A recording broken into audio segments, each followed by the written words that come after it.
Hello, my name is Alun R, and this evening in my time, I'm facilitating a session of Night's Black Operators.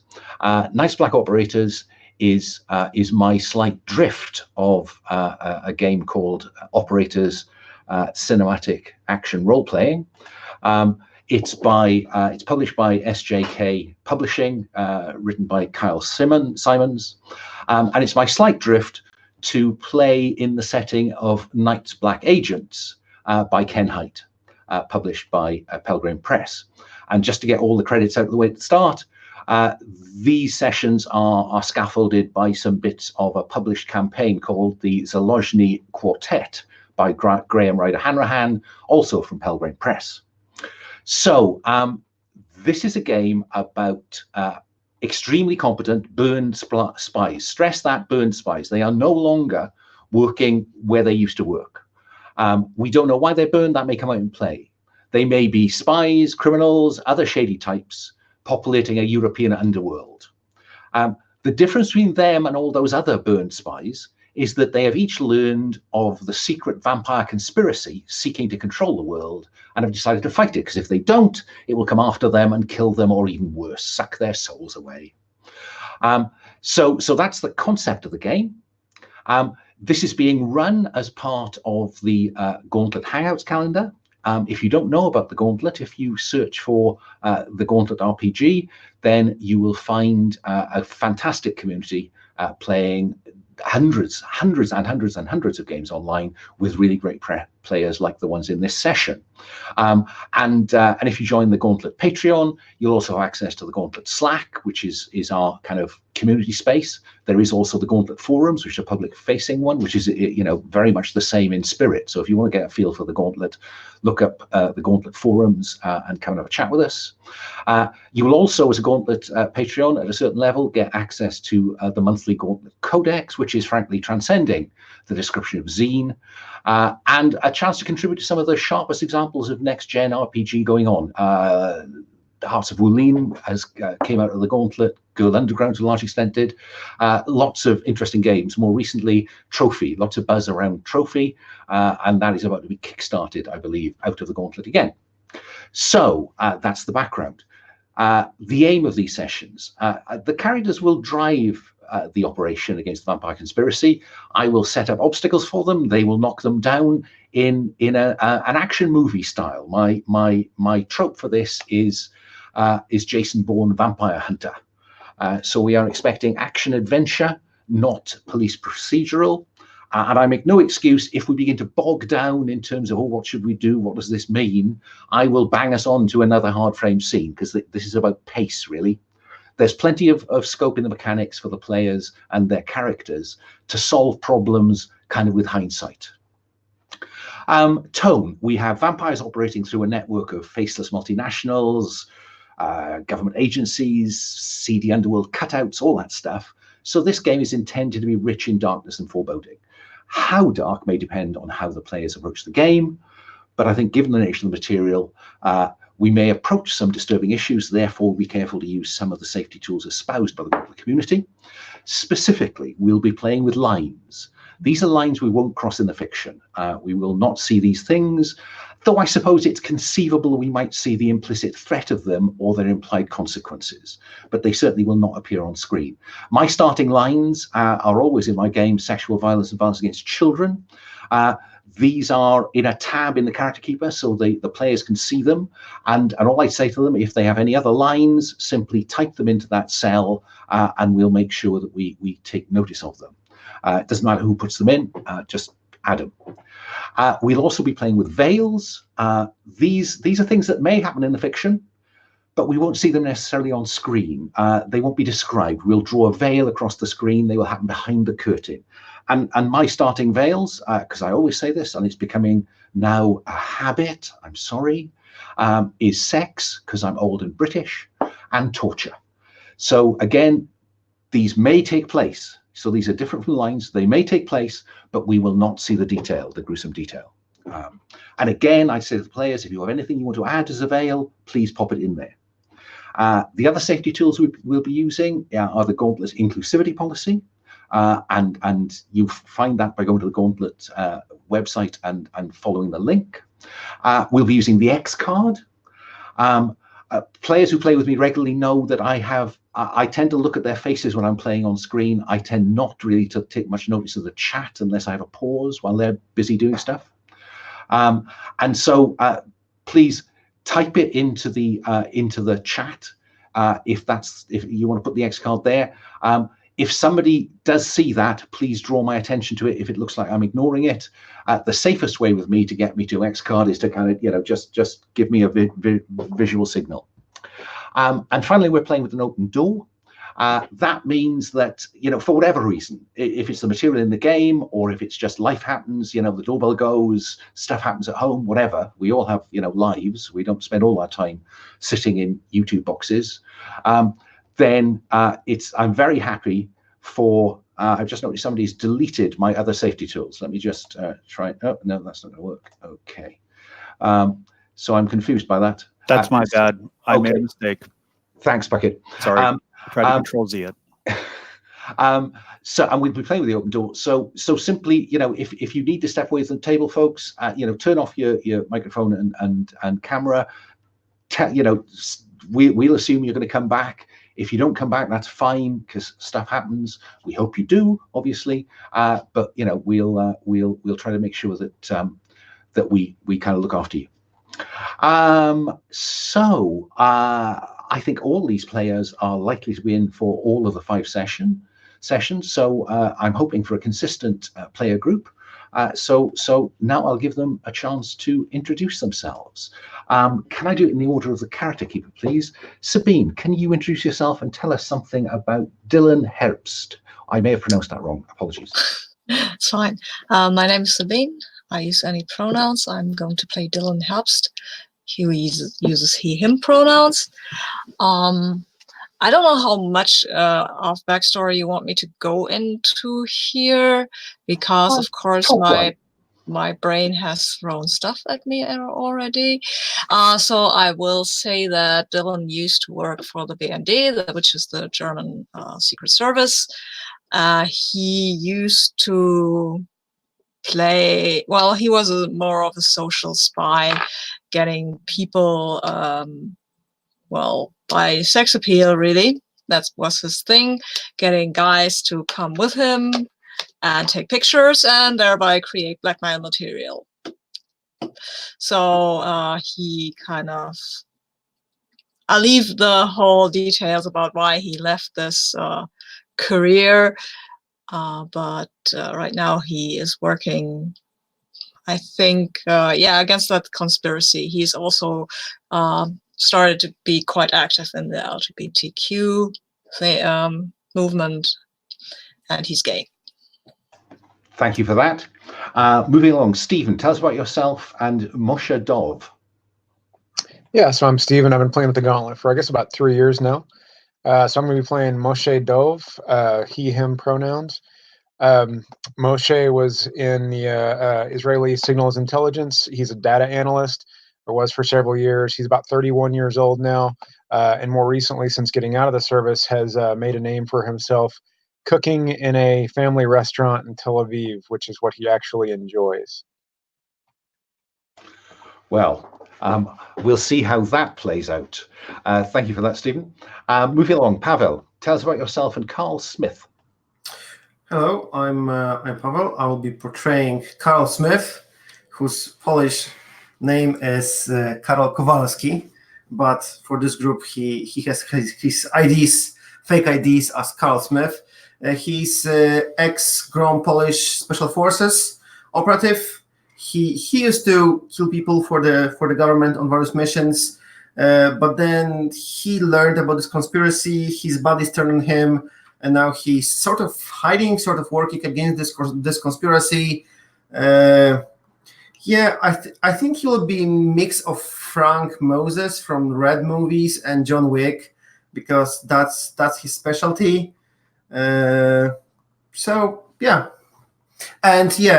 I imagine Carl like having like a beard, because once you have a beard you can shave it and you can look completely differently. It's hard to grow a beard just like that, so it's part of maintaining camouflage. I very poorly have failed to make good use of one of StreamYard's features. Here is Carl Smith. Thank you for that. And while I remember, here is Dylan Herbst. And then, Puckett, introduce yourself and tell us about Mia. Hi, I'm Puckett, he, him pronouns. I am playing Mia Smith, who found her way into the agency through her mother. She ran into some weird stuff as a kid. She found out her mom was a CIA agent as a teenager and began following in her mom's footsteps. Although her mom vanished under unusual circumstances and is presumed dead. And the succeeding years, Mia kind of just got into more and more trouble until the agency finally said, that's it.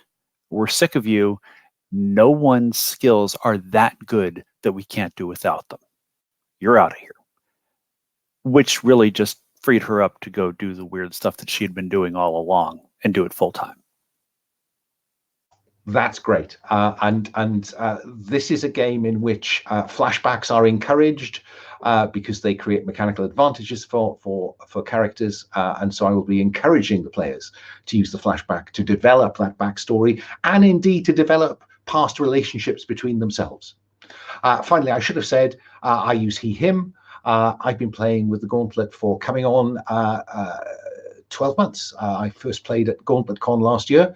And if you join the Patreon or spend $2, you can get access to 4 days of fantastic online gaming at the online GauntletCon starting on the 24th of October, I think, from memory. And in fact, I'm running a session of this there. Okay. We will start in media res, as my dramatic friends say. Okay. It's midnight in Bosnia. And the blue Volvo you were expecting is parked on the other side of the crossroads in the middle of a deserted cemetery in the quiet town of Gostilj, about 3-hour drive from Sarajevo. Carl, I'm assuming that you drove here. Are you still behind the wheel? Yes, wearing professional operator leather gloves still. Yeah. Okay. The blue Volvo gives 3 flashes of its headlights. That was the signal you were expecting. It's about 20 yards away.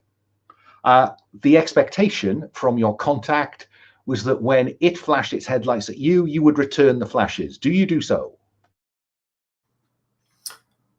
Yes, I do. I look on the others, and before I return the flashes, I say, well, whatever happens, it will happen probably right now after we flash. So everyone just keep on your toes and just click, click, click, flash 3 times. Okay. Who's carrying the laptop that you stole from Wing Commander Lennart at a NATO conference in Sarajevo? Probably me. Okay, so you're sat in the front seat next to Carl with the laptop, because that is what you are here to sell to your contact for a very large amount of money, Mia. Anton, your contact, has promised you significant cash for that. So is that fair? You and it are in the passenger seat? Sure. Okay. Moshe, where are you? Because you needn't be in the car. I think Moshe is in the car. I think he's gone along because he's not used to field work. And frankly, he wanted to get a feel for the people that he was working with. Fine. So you're in the back seat of the car? He's in the back seat of the car, fidgeting nervously. Dreaming of falafels. Dylan, what about you? I think Dylan will go out of the car and, well, get another perspective on this whole thing. I think he's quite good at moving quietly, so. Well, yeah. Can I ask you then, did you get out of the car and make your way to this spot? Or are you once you've got the headlights going, are you now getting out of the car? Because that's a slightly more challenging. I think I'm getting out of the car right now because, I mean, it's dark, right? It is. It's midnight. Of So I'm course, there's using- full moon. Yeah, there's always a full moon, but they will be looking at the headlights and not at the doors. Fine. So I think that this would be a good time to just practice a mechanic. Oh, nice. So shall we see how effective you are at sliding out of the back seat? Is that infiltrate or move? I think it's probably infiltrate, given that you were trying to do this secretly. It could have been conceal, but I think infiltrate probably works. Yeah. Okay. So you Infiltrate's roll better. the 4d fate. Yes. Okay, that's I've got a success because I've got 1+, and I have a infiltrate of 1, but there are some difficulties, I guess. Okay, now because you've rolled 2 negatives. Uh-huh. I'm not going to act on those. I'm going to add them to your complication score. Cool. Sorry, wrong complication score. Because the way this game gives me GM moves is to have complications in my back pocket. So you slide out of the back seat, and I guess the glare of the headlights between you and them means that you could go anywhere. Where do you go? Not far. I just want to see. I just want to get in a space where I can see what is in the other car, really. Okay. I imagine that there are trees, because for some reason I imagine trees, and I want to get into the trees and just be there and have a look. Yeah, no, there are trees between all the tombs that surround this crossroads. So let's place you beside a tomb behind a tree. Yeah. Okay. Mia, what your contact told you was that you would meet here. There would be the signal to confirm that they were who you thought they were, and then, unsurprisingly, a man gets out of the front seat of the Volvo 20 yards away, and just puts his hands up, and then reaches into the car and comes out with a large bag, soft bag. He holds it up so he tries to make sure you can see it in the car, and he walks about 10 paces towards your car. It's clear his expectation, Mir, is that you're going to bring him the laptop. Of course. I get out of the car, hold the laptop up. I'm just holding the laptop. It's not in a bag or anything, so they can actually see this is a laptop. I'm also presuming we're going to have to do some sort of data verification so they can actually see that it is the laptop in question. And at the same time, I want to make sure that there's nothing in that canvas bag that's going to, for example, literally blow up on us. Okay. So they can see it. And come on, I'm not a threat. I can walk forward. No, you're absolutely not a threat. I mean, who would be threatened by a schoolgirl with a laptop? Mm-hmm. So I just walk forward. Okay. And you stop a couple of paces apart, and he says, hello, my name is Anton, and I have your money. You have my laptop? Yeah, well, I do. But, I mean, surely you want to make sure that the laptop is the actual laptop. You want to see some of the data that you paid us to get retrieved for you, correct? Just to make sure that it is actually what you're paying for? Yes, I will put the bag of money here. Mm-hmm. You put the laptop down at your feet. I thought I just set it on the hood of the car, if that's okay with you.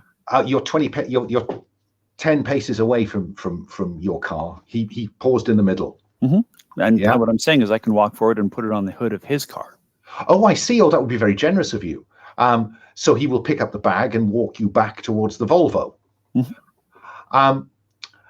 And so he puts the bag on the ground in the headlight so you can see. Mm-hmm. And he stands to one side and he flips up the laptop, and he clearly has some kind of data key or something he's fiddling with, which will presumably provide him with a way of reassuring himself this is what he thinks it is. Mm-hmm. What are you doing, Moshe? You see this going on?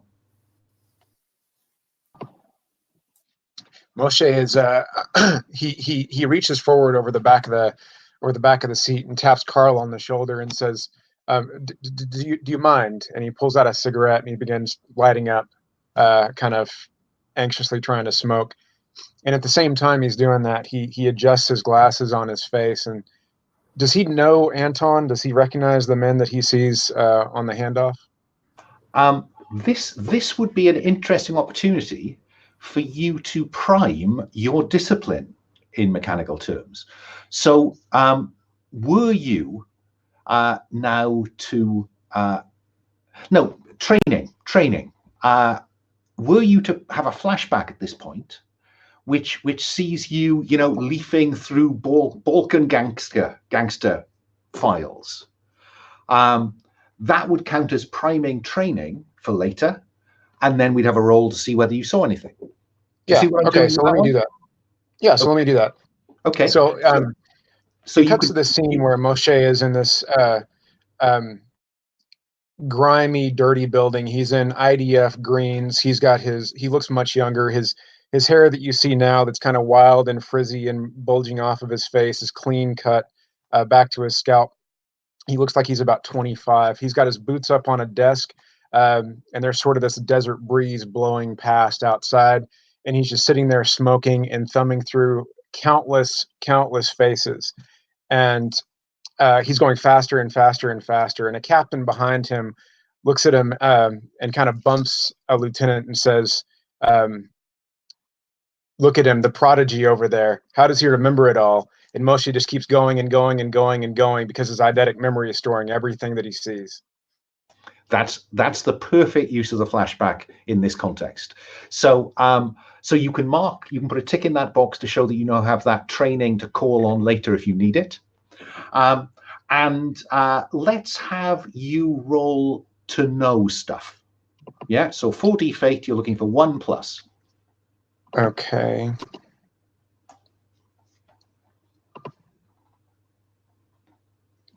Okay, so that's 2 pluses and 2 minuses. Okay, so you have know of 1, so you need 1+ to succeed. So you do recognize him, and you have another plus to use. And I will just, for reasons of learning the system, you spend each extra plus, not to apply additional stress in the context, to narrate an advantage such as gain some desired fictional positioning, hold an additional plus to pass to another character, which can be used to replace a plus or a minus or a blank they've got. So you could seek another piece of information about him from me, or you can sit on it with a bit of fictional positioning and say, I'm considering what to do. You tell me. Hang on, I got something. Okay, in terms of fictional positioning, I think the actual reason that this man in particular stands out to him is that this individual actually has an amputated left arm. So he does have a prosthetic on, but yeah, his left arm is fake.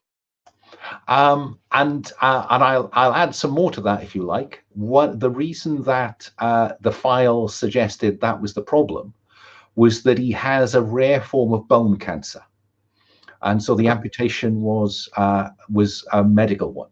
Okay, Dylan, you're seeing this from a slightly different angle.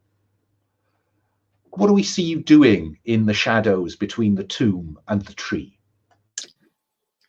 I think do I have a visual into the other car?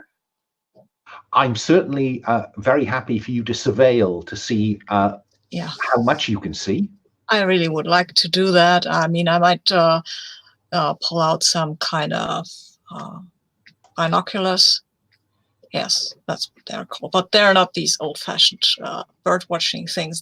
That's looks just like one of these small cameras that you can click on, but you hold it in front of your eyes and they can see through it. It is about the size of a big pen or something like that. And of course, it has night vision. Yeah, you hold it like that and look through the night vision thingies. Okay. And just to stress, because this is a techno thriller, of course, you all have little earbuds that mean that you are constantly in voice contact. Go ahead, Dylan. Of course we do. And I roll for surveil, right? So let's see where that goes. Oh, that goes badly. I have a minus and no success because I roll badly. Sorry, everyone. So I'm going to stack up another complication for you for later enjoyment. So there's a driver in there. Nothing else is catching your attention. Okay. Carl, you're behind the wheel. You see what's going on. What are you going to do?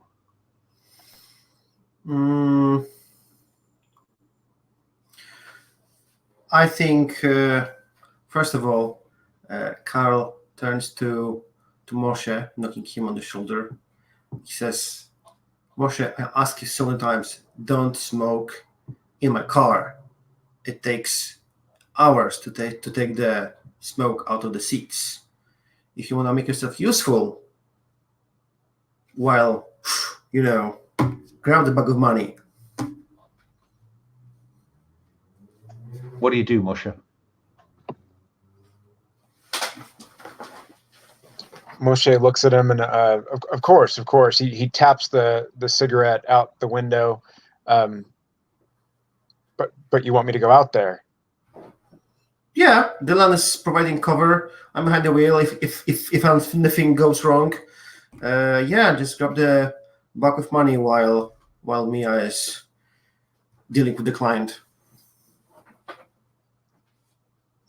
Because the bag of money is like lying in between the cars, like in the middle. Oh, no, he took the bag of money back to the car so that, and then put it on the ground in front of the car's headlights, the other car's headlights, so that Mia would have light to examine it in. Because his name is Anton Depadic, and he's a gentleman.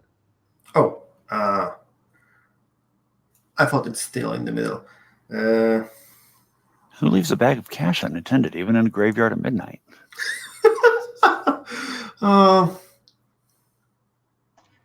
Okay, I'm gonna cut to Mia.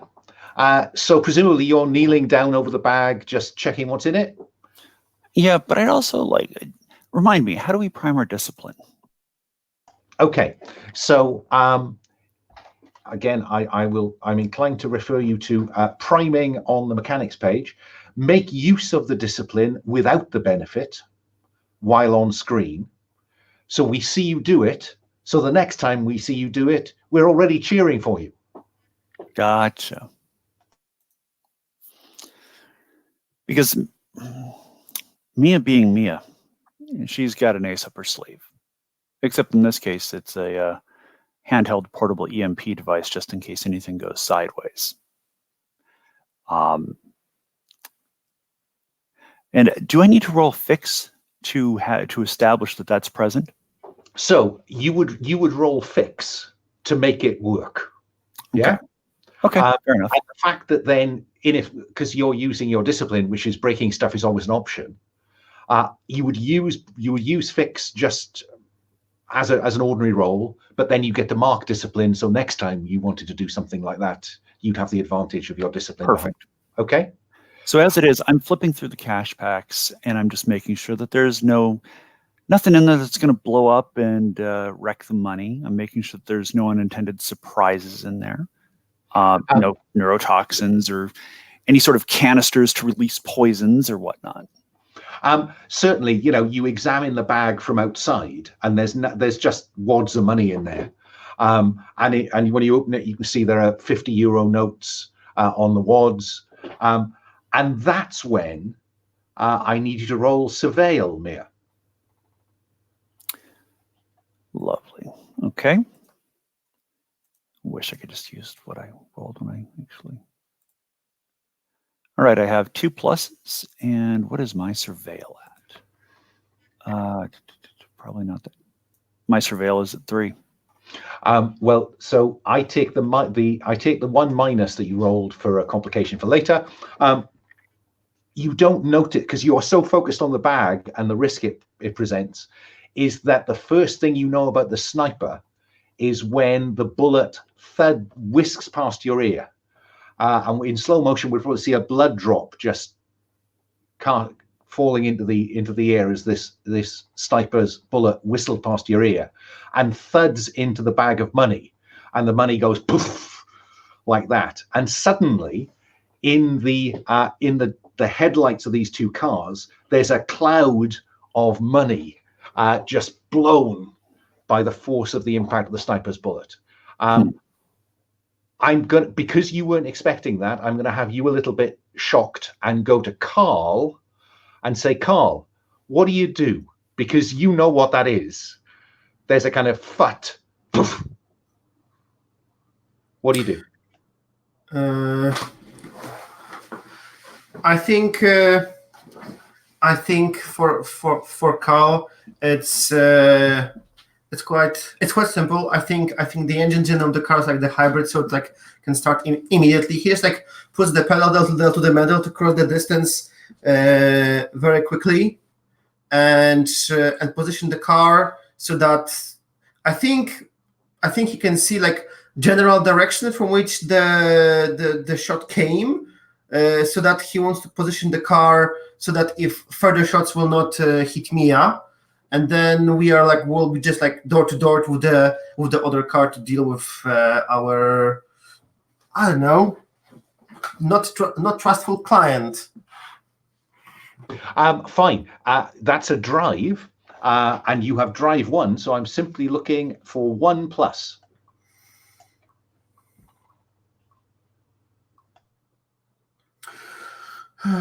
Two pluses and a minus. Okay, well, again, I will take that complication for later enjoyment. You succeed, so the car, whoosh, it's off like a rocket. And it, do you want to describe what this looks like on screen? You know, we probably now have a camera above looking down on this. So we've got the headlights, we've got the cloud of money, and now you're in motion. So what do we see from above? From above we see like the car just like starts very quickly, covers the distance, and then on a handbrake turns 90 degrees and just like stops with the mask in front of the driver's seat so that the guy cannot get into the driver's seat of his car, and we are just like covering Mia from any more possible shots, and I think we see would he leave the vehicle or not? Well, because you roll 2 pluses, you have an additional plus to use for fictional positioning. So we could see the car slew to a stop, and as it comes to a stop blocking the driver's door, you can simply get out and be ready for action like that. I'm not sure if I'm allowed to say it, but I would like to say that maybe Dylan, because he might be in position, or can see the reflection of our car lights in the sniper scope if he's somewhere like in the nearby this distance, so that it's like surprising to him, and maybe Dylan can like easily spot where's the shooter. So that's what I'm gonna say with my plus. Because you can pass that advantage on to another character. So Dylan, I think I can't get round surveil again, but this time you get to convert any dice to an extra plus. So you're starting with 1+. Nice. Okay. I would like to start off with a bit of priming my discipline, actually, because Dylan is very good at reading people. And at that point, I think what he sees is Anton's face. And he notices, what does he notice? Surprise there? No, okay, then he will notice that. A degree of relief when that sniper's bullet hits. Ooh. And you see him slam the laptop lid down, and he's heading for the back seat of the car. Oh, no, he isn't. I mean, I'm out there. I know where the sniper is, so I can position myself somewhere behind some sort of cover and point my gun at him and tell him, Look, this doesn't go very well for you, but if you leave the laptop, we can maybe make it all out. Maybe we can all make it out. And I point my gun at him. Okay. So I think you're trying to intimidate him here. Oh yes, I'm trying to intimidate him. So that this is talk hard. So Yes. can we check the impact of your talk hard, and you can add the plus from the previous advantage to this, because we didn't end up having to use surveil. Very nice. So I already made it, and I've got another plus because I've got a talk hard of 1. So yeah. So I think. Oh, and I've got some minuses for you to play with too. Oh gosh, you are stocking up minuses, Dylan. I love minuses. Yeah, no, I must think of something to do with those before the end of this scene. So he looks in your direction where you're shouting, and I think you have to come enough into the light to see that for him to see you are a threat. Got you? Yeah. Sure. And I think what he does is he gives something away. He starts to run with the laptop into the cemetery. Okay, but that was actually what I wanted. I wanted to intimidate him into giving up the laptop. Oh, okay, fine. Okay, let's have because him. that's what I said. I'm sorry. Because Yeah, no, if he's running away with it, that kind of is not what I wanted. No, that's fair enough. So I think what he does is he sees you. He sees the car that Carl has now put in a threatening position, and I think the discretion is the better part of valor. He drops the laptop and begins to run into the cemetery. Okay. You have an extra plus to play with. So what do you want to do with that? You can sit on it, or you can create a bit of fictional positioning down the road. I think creating a bit of fictional positioning would be nice, because I think what he is doing is he is right now to get away from me and stay on some sort of path. He has to stay kind of in the light. He can't just go into dark bushes or something. So the next person to go at him might have an advantage. Okay, I think I'll go to Moshe next, and then Mia, who is probably just recovering from that surprise. Moshe, what do we see you doing? So Moshe brings his hand back in the car and takes another drag inside, and kind of mutters, "And he wanted me to get out of the car." And then he pulls an Uzi out of the inside of his jacket, and he's looking. Does he see? I know the light bounced off the sniper scope. Does he have an indication of where that is? I'm very happy for him to see that. He's behind quite a high tomb with a kind of spire on the top of it. He's probably about 20 feet off the ground. What's the range? How is it? These are action movie machine guns.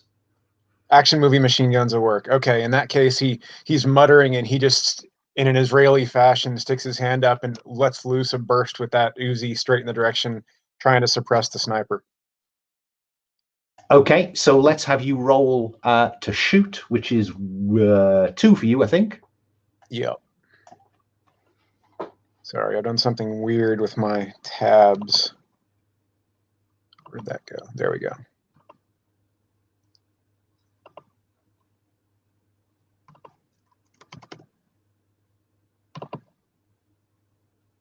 Oh, only got 1. Only got 1. So you do indeed spray some stuff about, but on the upside, you didn't roll any minuses. So you don't need to worry about that. Mia, all hell has broken loose. What do you do? Chase Anton. Now, this is your move. So your move is what? I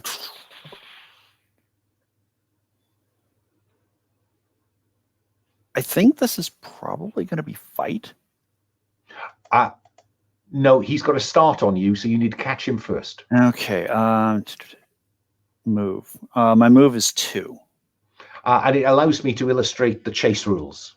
So thank you for that. So to catch the antagonist, the PC must accumulate a net pluses of 2 times your move. So you need to accumulate 4 pluses. But because he is not really a challenge, you have 4 rounds to do it in. Okay. Yeah, so you're not fast, but neither is he. So shall we start with the first round of your chase? You're looking for pluses. All righty. You get the 1+ from me that I gave to the fictional position. So we're already on 1. There's 2 more pluses and a minus for you to play with. Fine. Well, the plus that you have from Dylan having forced him into the light allows you to replace one of those dice with their plus. So I'm assuming you don't get a minus. I would like to avoid that consequence. Yeah, let's avoid the complication and just go straight 3 pluses. Mia is young and fit, and so those 3 pluses means you've closed that gap very significantly. And clearly, Anton is struggling. He's slightly out of balance because of that lost arm, and he also doesn't seem to be, very fit. Let's go round again then to Carl.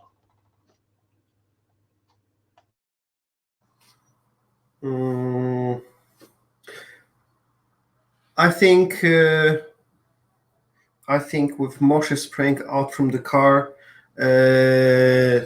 Anton escaping, just like I assume that since the Anton car is just like right in front of me, I don't see that there are any and is there anyone inside his car or not? There's a driver who's desperately making his way to the passenger door to get out because you blocked his exit on his side. Yeah. So I think well, wish I knew that the spraying on the sniper didn't work out.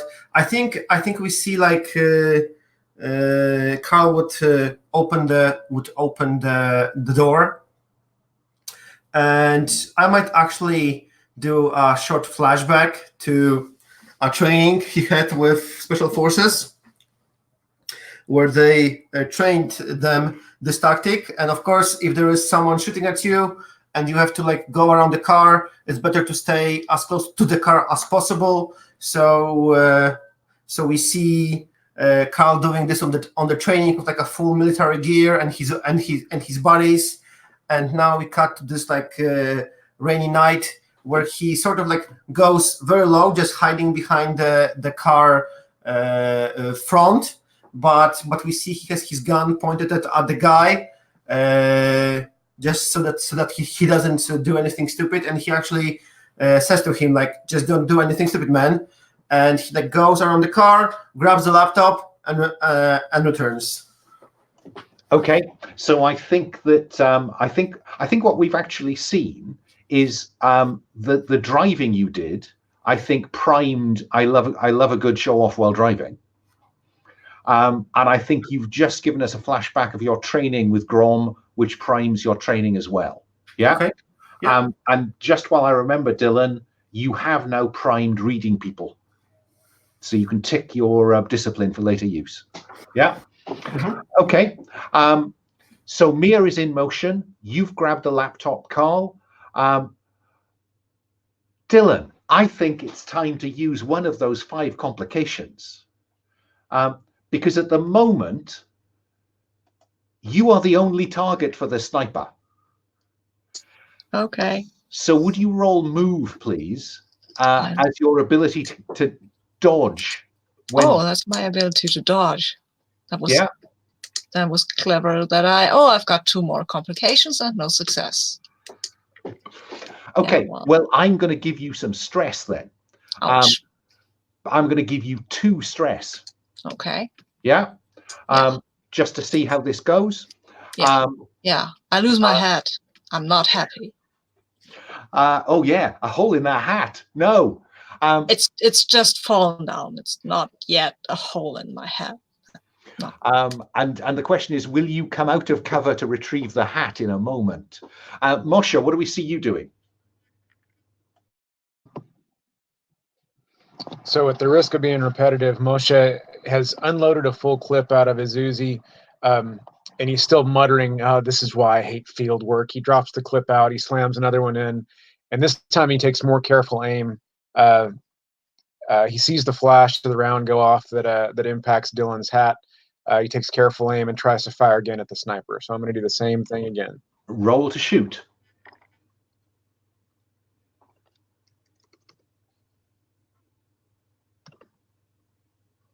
That was terrible. 1 + 3 complications. You're muted. Thank you. I'll hold on to all 3 of those. Yeah, again, you spray, but you fail to suppress him. So Carl has the laptop. Mosh is in the back of the car, spraying an ancient tomb with small caliber bullets. Dylan has taken cover, having become the target for the sniper. That takes us to Mia. You need to accumulate another 1+ within the next 3 rounds, Mia. There's 1+ and 1-. Now, because you rolled a minus, I'm going to have that cancel out. So he can practically hear you breathing down his neck, and it seems to stimulate him to a greater effort. So he stays ahead of you. So you're still on a net +3. We'll come back to you in a moment, unless you want to do anything else, because you can see him. Oh yeah, I want to yell at him. Quit running, you creep!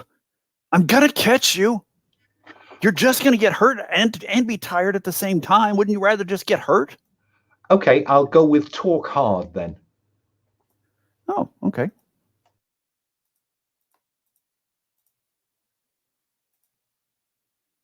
Three pluses, no complication. So your talk hard is 2, so you succeed with a spare plus. And he kind of stumbles and turns and puts his hands up, or puts his hand up. And what do you want to do with the extra plus, Mia? Because you have him under your thumb at the moment.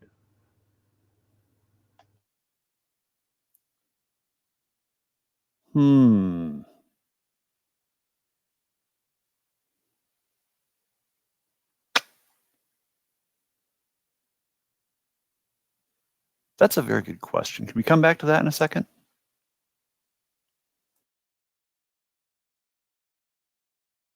You're Dylan. muted, Alan. Sorry. Yes, me again. So you're in cover. I'm gonna use up another complication. Can I cut in there and roll Just something? bear with me, because I want to use this complication. Your hat is blowing out into open space. What do you do? Oh, I hate this, but I have lots of hats. But this is my favorite hat. Oh, damn. I'm going to curse. Like, Mist. Ich will meinen Hut zurück. Verdammt. But keep your head down. I like my head much more than my hat. Fine. Carl, I stopped you. Yeah, I think Carl's saying that that the sniper has some nerves of steel to fire while under suppression. We see him draw like a really gray-looking grenade and just like throw it to the direction where Moshe is spraying, and we see like a puff of very dense smoke coming up from I think you said, Keith, like 20-30 meters, so somewhere like in between us the granite lands, and we see like a puff of smoke, and he shouts, Dylan, get back to the car. We are going to grab the target and evac. Yeah, I'm not going to make you roll for that, because I think the likelihood of someone with your skill set having a grenade fall at your feet is tiny. So the smoke grenade goes off. There's now an opaque screen between you and the sniper. Moshe, what do you do when you see this happen? Moshe really sees the smoke kind of erupt over his sights. So he curses and says, "Oh, sure, but he won't let me smoke in the car." And then he looks back and still smoking the cigarette, and looks to where Dylan is, and he reaches over the front seat and opens the front door so that Dylan can jump into the car. Fine. Mia, have you thought what you want to do with your advantage? I want to talk him into going with us quietly. Okay. I mean, basically, I just want to say, listen, I don't want to hurt you. I don't think any of us want to hurt you. We want to know why we were set up. You come with us, you talk to us, you tell us what you know. I promise you, I'll let you go, and I'll make sure that nobody else tries to stop you from leaving. It's a good deal, isn't it? Yeah, no, I think Anton, he knows he can't outrun you. He doesn't have a laptop. He's got no cards to play, and so he comes quietly back to the car. Okay. Yeah. Fair. So the sniper is not going to hang about. I think the sniper has used the smoke to get away as much as it covered you, unless somebody wants to go and pursue him across the cemetery. But I'm inclined simply now to cut to a scene between the two cars. The lights are still on, and you have Anton and all of you. What do I see happening? Well, somebody shouted for me to get in the car, so I will grab either my hat or some of the money, whichever is closer, because I can use the money to buy a new hat. Which is a lot more fun. I grab the money. Yeah, you're kind of scrabbling money together, and you suddenly realize that most of it is newspaper cut to size. Yeah, that's why I was rifling through it. So there's not a lot of money. The car is door is open, the engine is revving, and Mia brings Anton back into the lights, and that's the point when you hear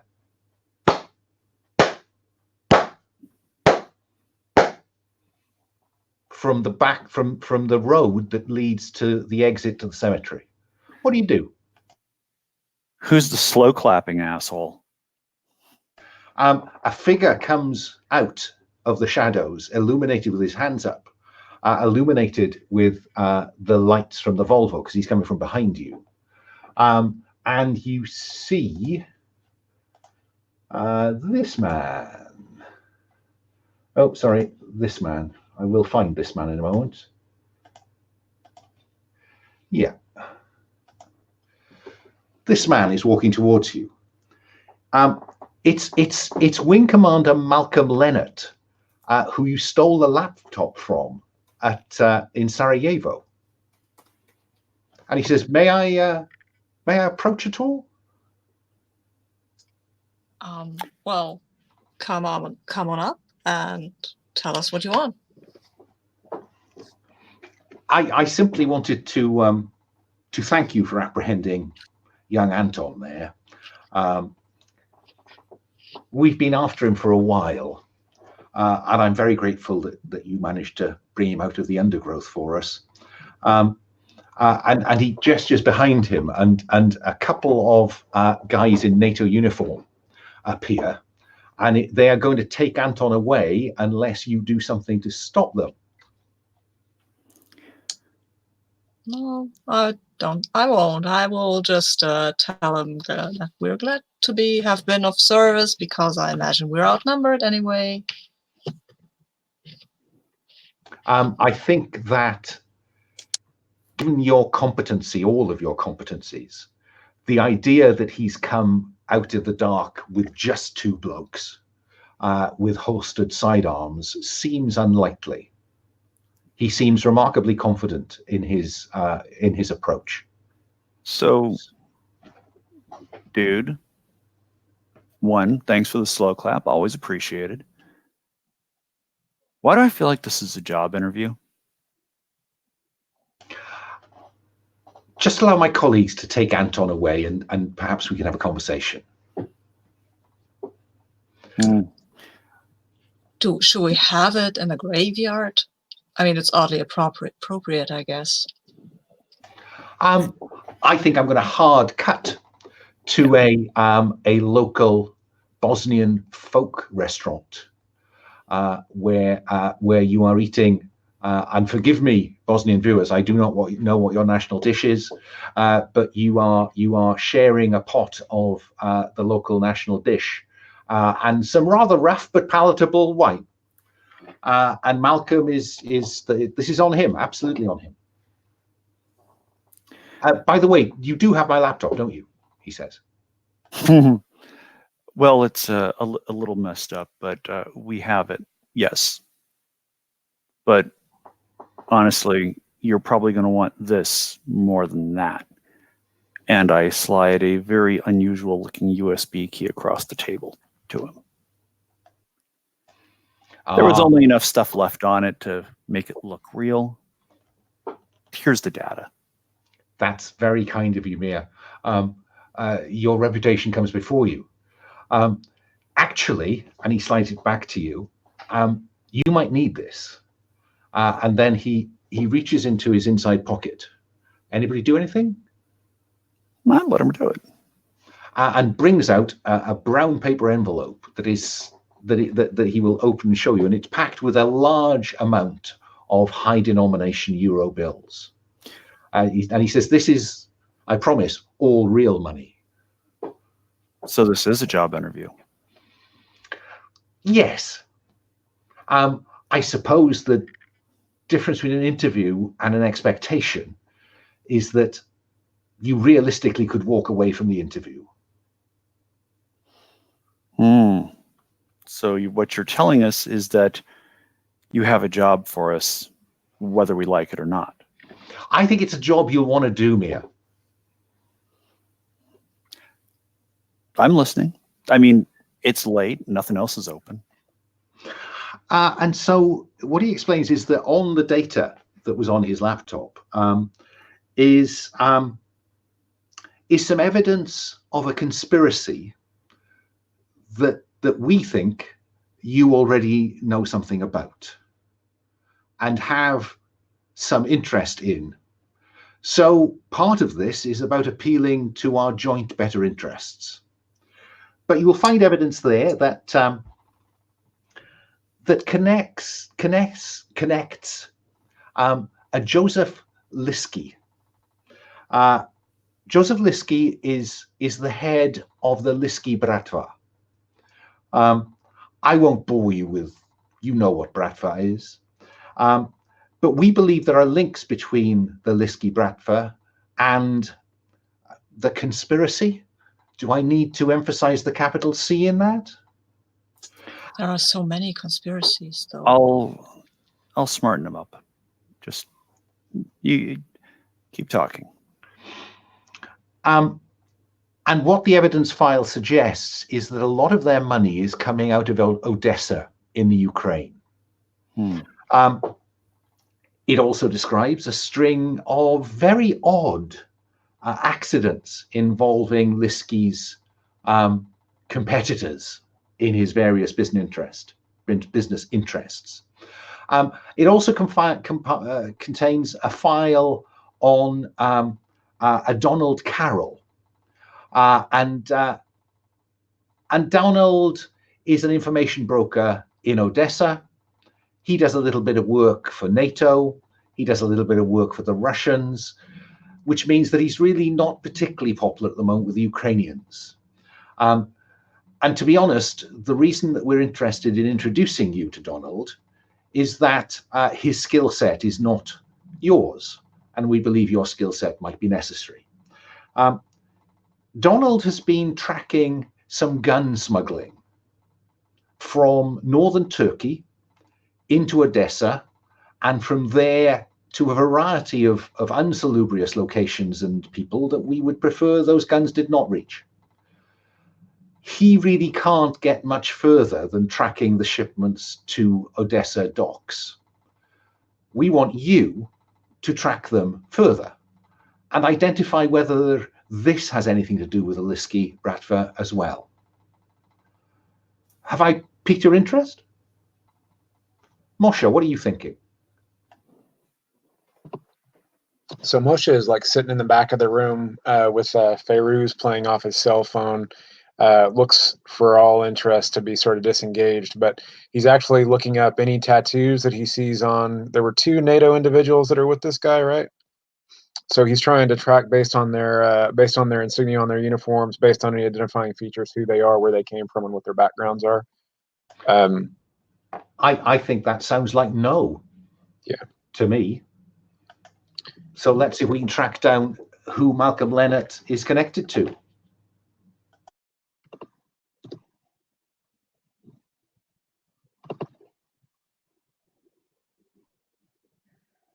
Okay, so what were the last ones? Stephen, are you familiar with reroll selected? Because I notice you're rolling 4 new dice every time. Yeah, I should just do that. Do you mind if I just re-roll? Because I'm not exactly sure what I got. Yeah, I'm going to delete just 4 random blue dice. Okay. And leave the rest for Carl. And then if you just highlight your dice and click the green reroll selected, you'll reroll the ones you got. Okay.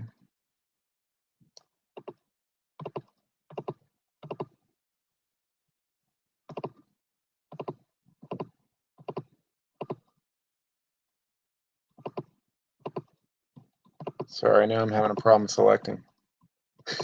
Are you selecting these at the same time I am? I think Pavel might be moving his dice about. Yeah. So Pavel. Yeah. Okay. So are we done? I'm confused now, but which ones I'm looking at. But which ones are you looking at, Stephen? The ones I'm looking at. What just happened? I'm going to re-roll that again because I don't know. The dice just next to Carl's name are all 4 blank, and they were different numbers, and I just rearranged them. I think I will delete my blue dice. I will leave you the dice. I will just grab something. Well, Pavel, leave them where they are for now. Let's just have Moshe re-roll the 4 near him. Yeah? Yeah. Okay, 1 minus 3 blanks. Still terrible. Yeah. They had no identifying insignia that meant anything to you. So either they are super secret, and I've added a complication. So yeah, Pavel, if you could tidy up your dice, that would be really handy then, and replace them, and I think we're all sorted then. Okay, so yes, he wants you to fly to Odessa, and at the back of that envelope you'll find the necessary plane tickets from Sarajevo into Odessa. And he can also provide you with papers, if that would be helpful. Papers are always helpful. Saves us a little bit of time. So we have a gentle person's agreement then, says Malcolm. I would want, before I agree to anything, I would like to read him. How much is he not telling us? I mean, I assume he's not telling us everything because this is spy business, but how much of this isn't he telling us? Fine. I think that's probably surveil, unless you can think of a different way to do it. No, I think surveil is fine. I'm watching him. Because for the information, I think I'll wait for what Mia has to tell us. What's in the package, but I want to see how he... Oh yeah, I've got a plus. That's a success. Also could use now my discipline to re-roll my blanks, right? But it's a success with 1 complication. I think I'll be fine with that. Okay, I'll just mark you up a complication and let you go with success. I think as far as he goes, I think he's playing a fairly straight bat, as he might very well describe it. He does not seem to be lying to you. I think I can tell you for that. Yeah. I wanted to see if there was a bulk of stuff that he was keeping from us. Okay. So this is really more about what isn't he telling us. I assume he doesn't need to lie to us. Okay. He is almost certainly keeping stuff back, but I think it's difficult for you to tell what he's keeping back without now going somewhere else in terms of getting more out of him. So is that your next step, Dylan? One last question for you. Hang on, let me finish with Dylan. No, I think I'm fine with knowing that he isn't telling us everything. I wouldn't have expected him to. Okay, Mia, sorry. 2 last questions, I suppose, my newfound friend. What's your name and what's the payout on the back end? Is it just whatever we acquire along the way, or are we looking at another lump of cash like this envelope? Are these, in short, is this the payment you're offering, or is this to get us started with expenses to set up and be able to do the job? We're very keen in my business on the idea of payment by results, Mia. So certainly we would welcome additional intelligence you might provide, but of course it would be rash of me to put a price on that until I saw it. I'm sure you understand. Fair enough. So this money is for expenses along the way. Yes, consider it seed money and startup. Good. I always love angel investors and venture capital. Then I look forward to hearing from you. I'll contact you. But now I must away. Business awaits elsewhere. Maybe you give us a number or something where we can contact you, because right now this seems like we are putting a lot of effort into this on your behalf, with a payout being that we might find something that interests us. So I think this is more of a partnership than us working for of you. course. Dylan, I would not in any way wish to suggest I was being cloak and dagger about this. He at least gets a wallet out and gives you his card. Cool. Very good. And unless you've got something else you want to do, I'm going to scene. Okay. I've overrun horribly, really, in that first segment. So I'm going to suggest that we take a 10-minute break. Just time for a hot drink and a trip for a bio break. Yes. It is... well, look, I tell you what, should we be back for 5 past the hour? Is that doable? Okay, see you at 5 past the hour.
mechanically, is this making any sense?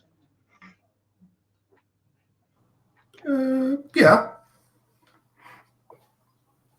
Yeah, I have to stop thinking of these dice like fate dice. They don't work the same way. I have to get that out of my head. Lowell was in one of the 2 shots I ran as an experiment with this, and he said, you know, however you use them, fate dice are profoundly unforgiving, and I think he's right. They are not friendly dice, fate dice, however you end up using them. Okay, so we're all back in the room. One of the conceits of this the operator system is that occasionally we will get to see the villain at work, as if in a movie, and then cut back to the action. So what I think I want to do is to say that we cut to a limestone cavern lit by bright electric floodlights. There is a slight hint of dampness in the air, and we see a man hanging by his ankles from the ceiling. And into shot comes a very well-groomed man in a very well-cut suit. Let me see. A very well-preserved 60-something. And he walks around the man hanging by his feet from the ceiling, and he says, you are going to tell us all about, he's speaking in Russian, you are going to tell us all about Denitz, aren't you? Yes, I think you are. And then we hear the slight sign of rumble or clatter of a metal trolley being pushed into shot by this man. And the well-dressed individual says, Doctor, I think that this is your area of expertise. And we zoom into a shot of the man with the beard leaning over the stainless steel. It's like a surgical trolley that he's wheeled in, and laid out perfectly as we zoom in on it are a set of surgical tools.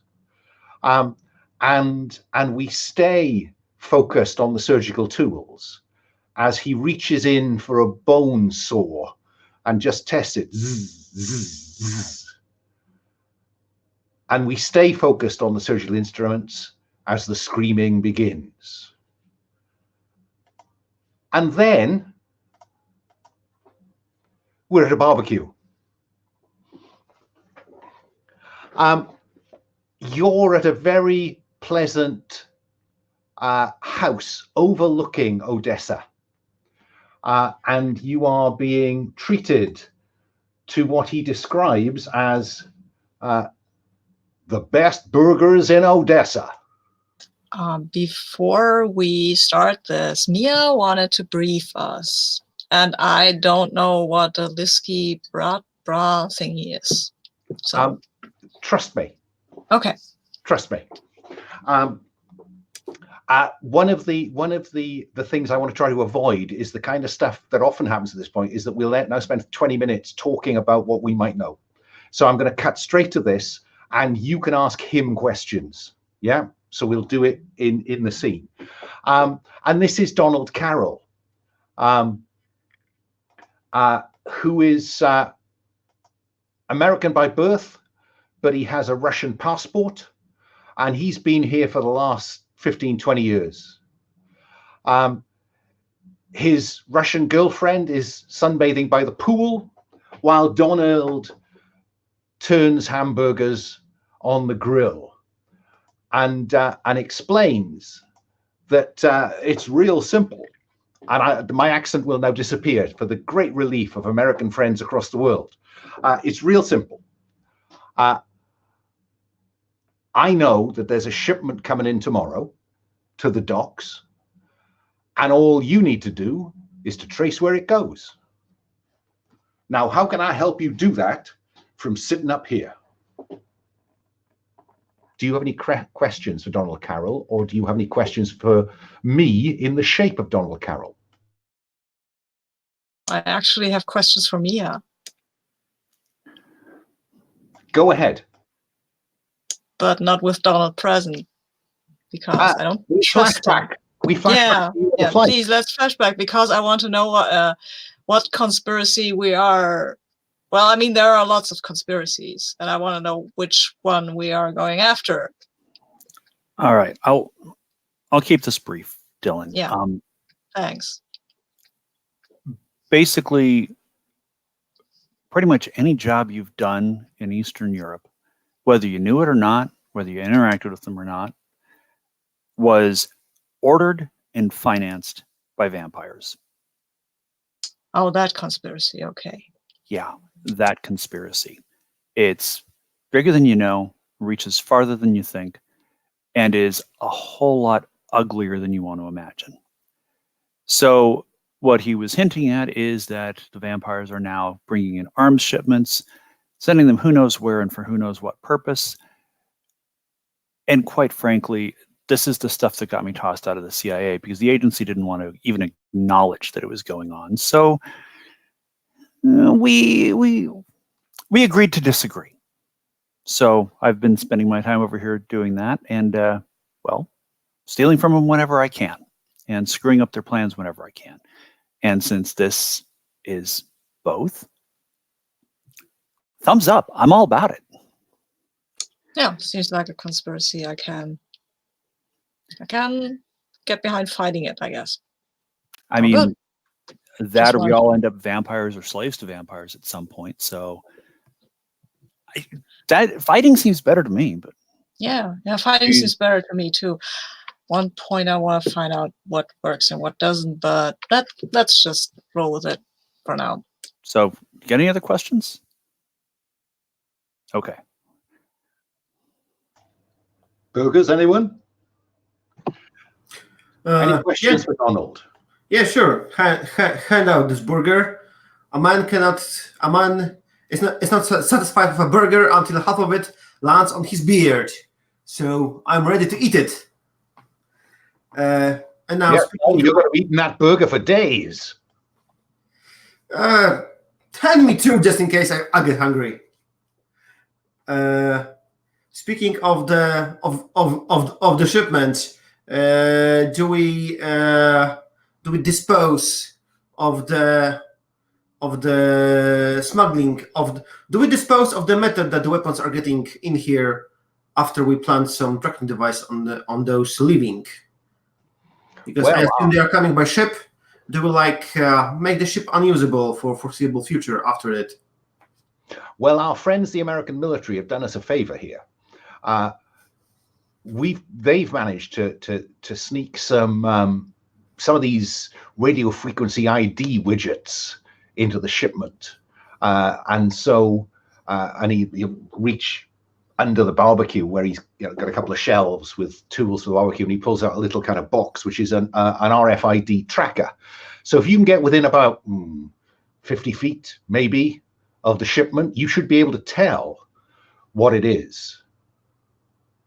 So yeah, you got a tracker, son.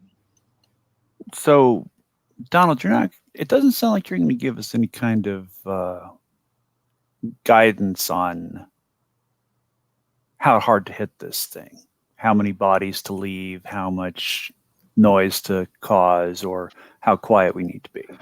Is that a good way to put it? Look, the important thing here is we need to know whether this involves the Bratva, specifically the Lisky, Joe Lisky's Bratva. So I don't, Ukraine would quite like to be part of the European Union. We don't want to find bodies scattered all over Odessa, okay? So, I'm relying on a degree of discretion here. This is follow and find, guys. Follow and find. Not search and destroy. That's not what my instructions say. All right. Yes, that's totally clear for me. So, Donald, besides the RFID tags. What kind of surveillance do you have plugged into the port? Camera access? You got any people on the inside? Oh no, my pull in the Ukraine is not what it was, young lady. I have to stay away from those kind of things. I do have a friend in the port in Turkey, and so I know which ship the shipment went on. It's an old tub called the Yelchik. And I know it's due tomorrow night. So my assumptions from my masters is that you can do all the stuff you need to do. Check it's there, follow where it goes. You got high-speed internet access here? Well, I got internet. Guess that'll do. Guys, eat your burgers. Now, the way that we deal with this is that you don't need to bother with that now until in the action you flashback to it. Yeah? Good enough. So, you know, you can solve problems retrospectively. Think Blades in the Dark in terms of where this mechanic works. In any operation, you get one free flashback, and you can trade in stress for those flashbacks. Yeah? Oh, speaking about stress, have I recovered mine? I think I'll give you one back, because I think your injured pride over the damage to that hat is still hanging on. So I think Moshe again is kind of just sitting back in the back, like listening and messing with his cell phone, listening to music on his cell phone and playing with it. And he's sort of absorbing everything that that Donald is saying, and seems pretty oblivious to everything that's going on. And then toward the end of that conversation is there's mention of eating burgers. He just casually kind of moves forward and he points the grill and he says, "You were doing this wrong. You know this?" And he sort of like pushes him out of the way and like grabs the spatula, earbuds still in, and just starts taking over. And I think, do you have any questions for Donald right now? No. Because we can again flash back to ask him questions retrospectively when it becomes important. But I think we'll close that scene, if you don't, with him saying something like, "Shit, son, you might have a point."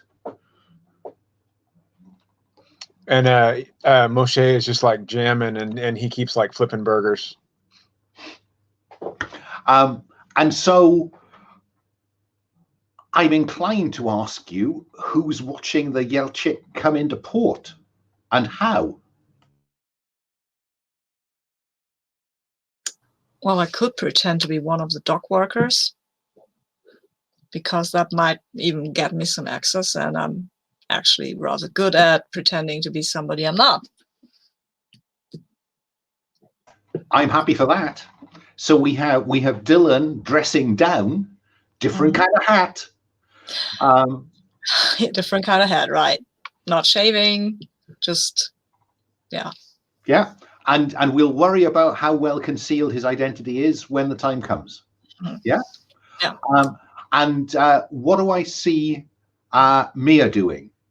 That when as Dylan is going to do the night shift, because this is due to come in after dark.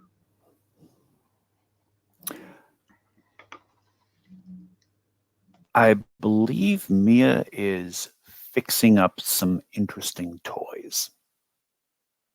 Fine. And I suppose physically I need to know, is she on the dock side?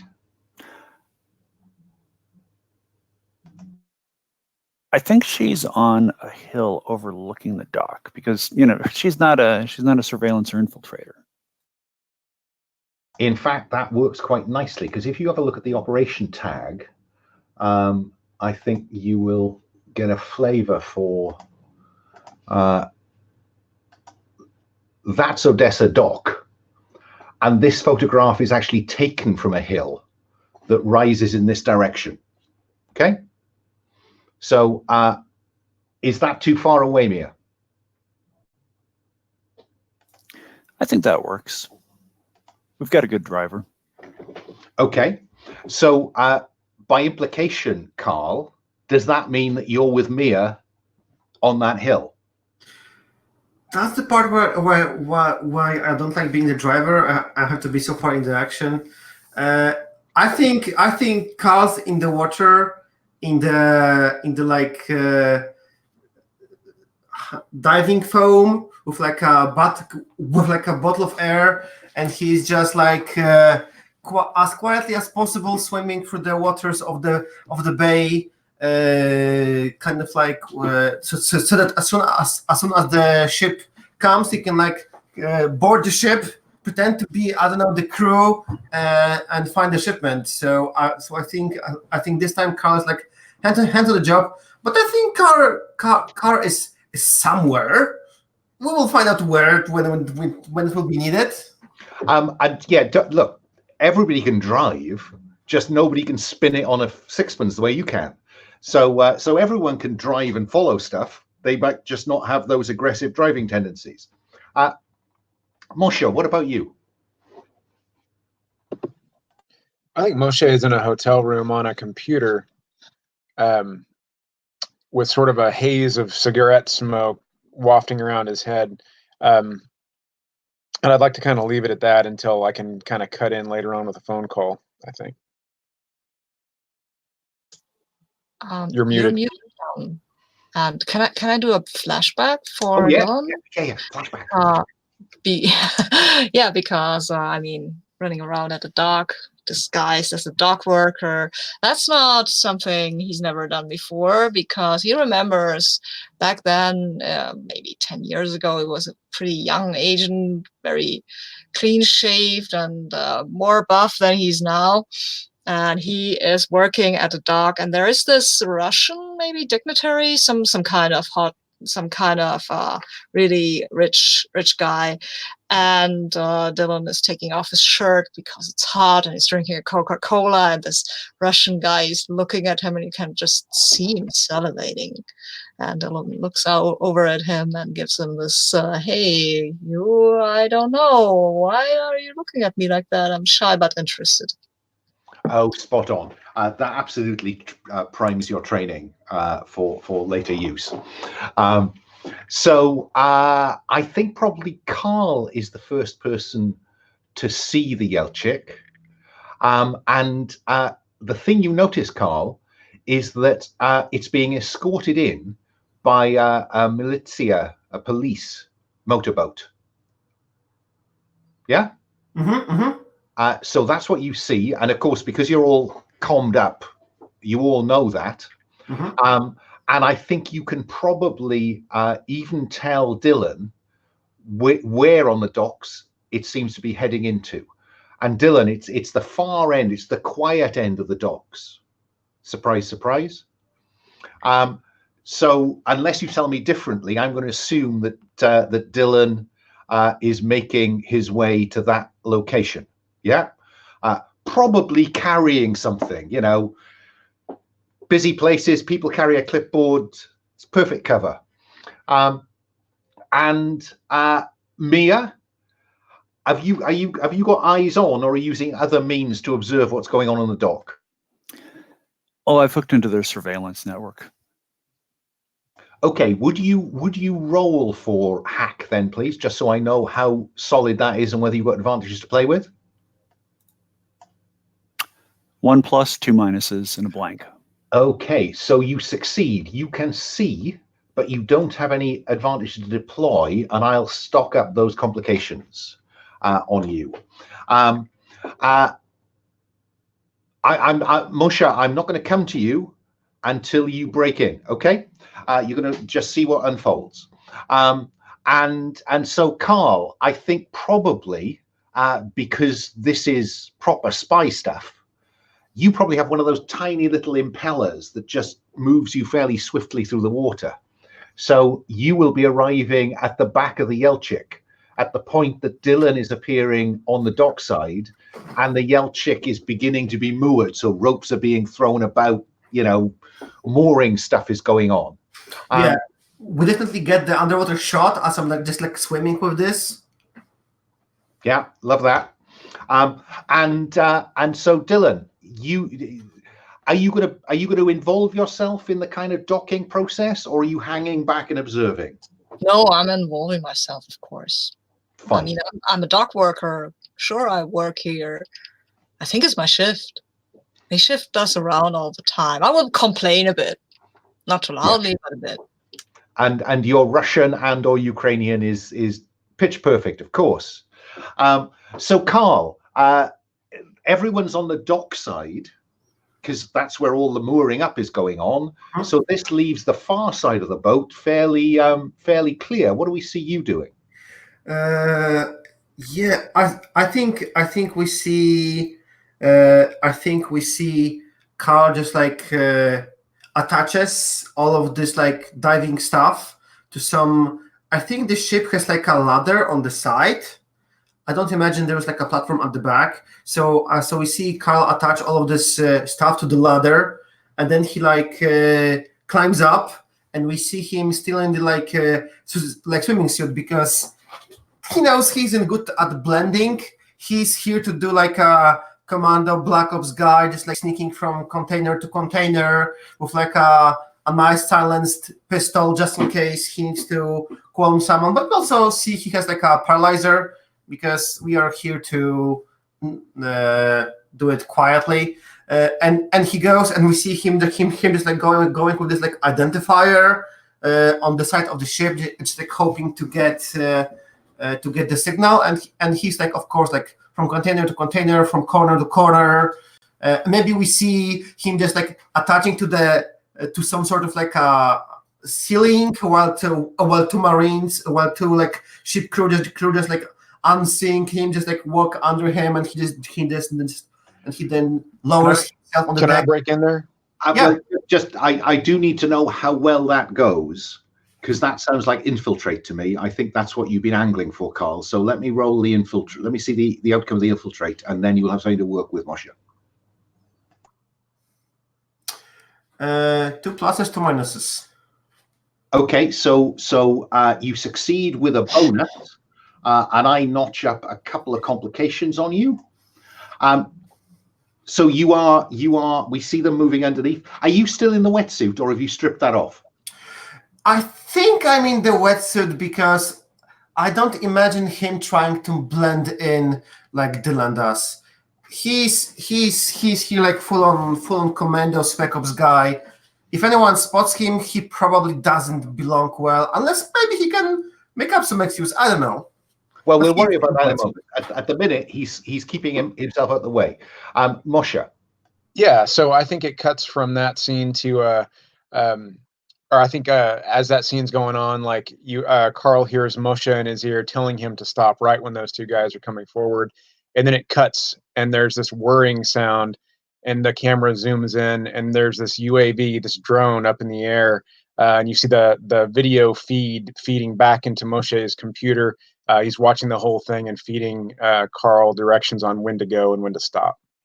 And we cut from seeing Carl from the perspective of his perspective on the men passing underneath him, and then the view over your shoulder of the screen. You see all of that going on. Yeah, that's neat. I like that. I think that probably are you thinking that's fix or hack? I think I would think. We can go with fix. Yeah, because fix tends to be all the technical stuff that isn't hacking. Yeah. So that's a 1. 1 plus 1 minus. So it actually worked. It did. And I won't cache that. Oh gosh, I'm stocking up plenty of complications. Carl, you're trying to track down these tags, aren't you? These RFID tags. Yes, I am. Okay.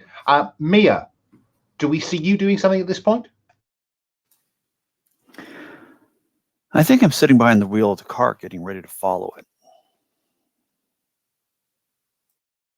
Because what becomes clear, Carl, is that as you work it's a small container ship. So it maybe has a dozen containers on it. It's really small potatoes. But it's almost like nobody's worrying about those as you're weaving your way between them and around them. No one's taking any notice of those. And Dylan, we cut to you on the dockside, where a kind of a door in the side of the boat has opened up, which is where people would get on and off, and they begin to carry off containers, crates. And some of them are quite high tech, kind of molded plastic, but most of them are kind of wooden crates, a variety of sizes. And it doesn't look like they're going to load a container onto a container truck. It looks like they are loading these now onto a fairly battered 3-ton truck. Yeah? Okay, can I get close enough to help them? I'm very happy for you to try. What do you think that is? I think that would be talk soft, because I just try to convince them that I really don't want to do this, and that because of this, they totally should let me. Fine, go for it. Okay, so I'm rolling. Come on, no, you too. Sorry. Oh my God, I can't roll. No, 2 complications, and I don't make it. Damn. Oh my goodness me. No, wait. Can I use my training? Now, so you can use your training to re-roll one of those minuses. Yeah, well, I'll try to do that. Come on, dice. Oh, it's another blank. At least it's one less complication, I guess. So now you could use your discipline, because you pick on the right character, don't you, to talk to? Yeah, okay, I will do that. Yes. So you untick that one and re-roll all 3 blanks. Okay, that's a better chance. Oh no, I can't roll a plus on this thing. I should maybe change colors. This is not a dock worker's color. No. So you untick discipline, and I have to say, I think this is an uncomfortable situation. Yes. Because they're looking at you, and maybe it's the accent, maybe it's your demeanor, maybe you just don't look bulky enough anymore. So do you want to let these 3 minuses stand, because these guys are turning towards you and taking an interest in you, which is not what you wanted, I think. What could I do to not let them stand? Well, I've burned one of your complications simply for that to happen. You could use your trademark, which converts all those dice into plus without rolling. Yeah, but that means that I just get out of the situation, right? It does. Could it mean that I get to leave something behind?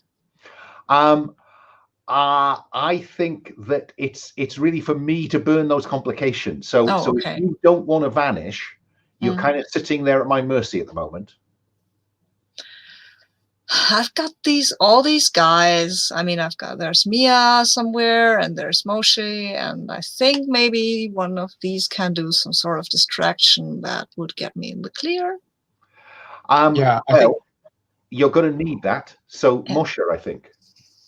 Yeah, so I think Moshe, you look over the camera views over his shoulder, and it's showing him watching this unfold. The 3 guys on the camera turn their heads, and he radios, "Carl, give me a flashbang."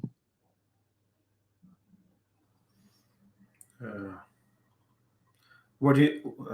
Yeah, I think we cut to Carl, who was actually, I want to spend my extra plus, who was making photos, or he found some documents just like lying around that can give us some information later on.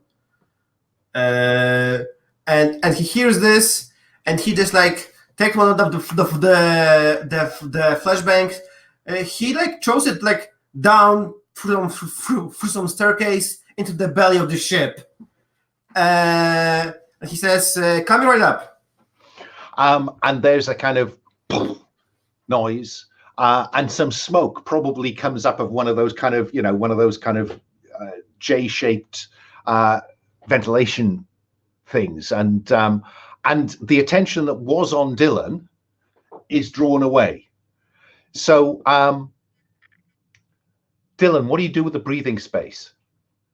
I want to put the tracker on one of these crates. I mean, I have a tracker, obviously, Of so I course. want to put it on one of these crates. Fine.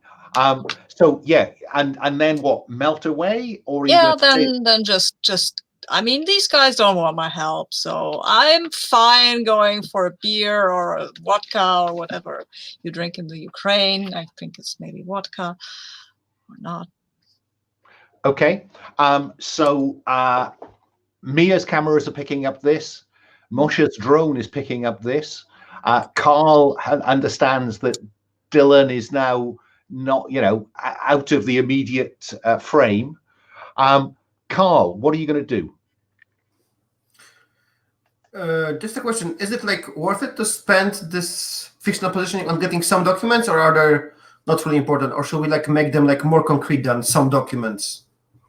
I think some documents is fine, and to be honest, if there's a clue you fail to find somewhere else, I can always slot them into the documents. So it's a good safety net. Okay, so we see this that Carl is making cargo manifests, stuff like that. Yeah, and of course they are like automatically uploaded to the guys with the computers, and then I think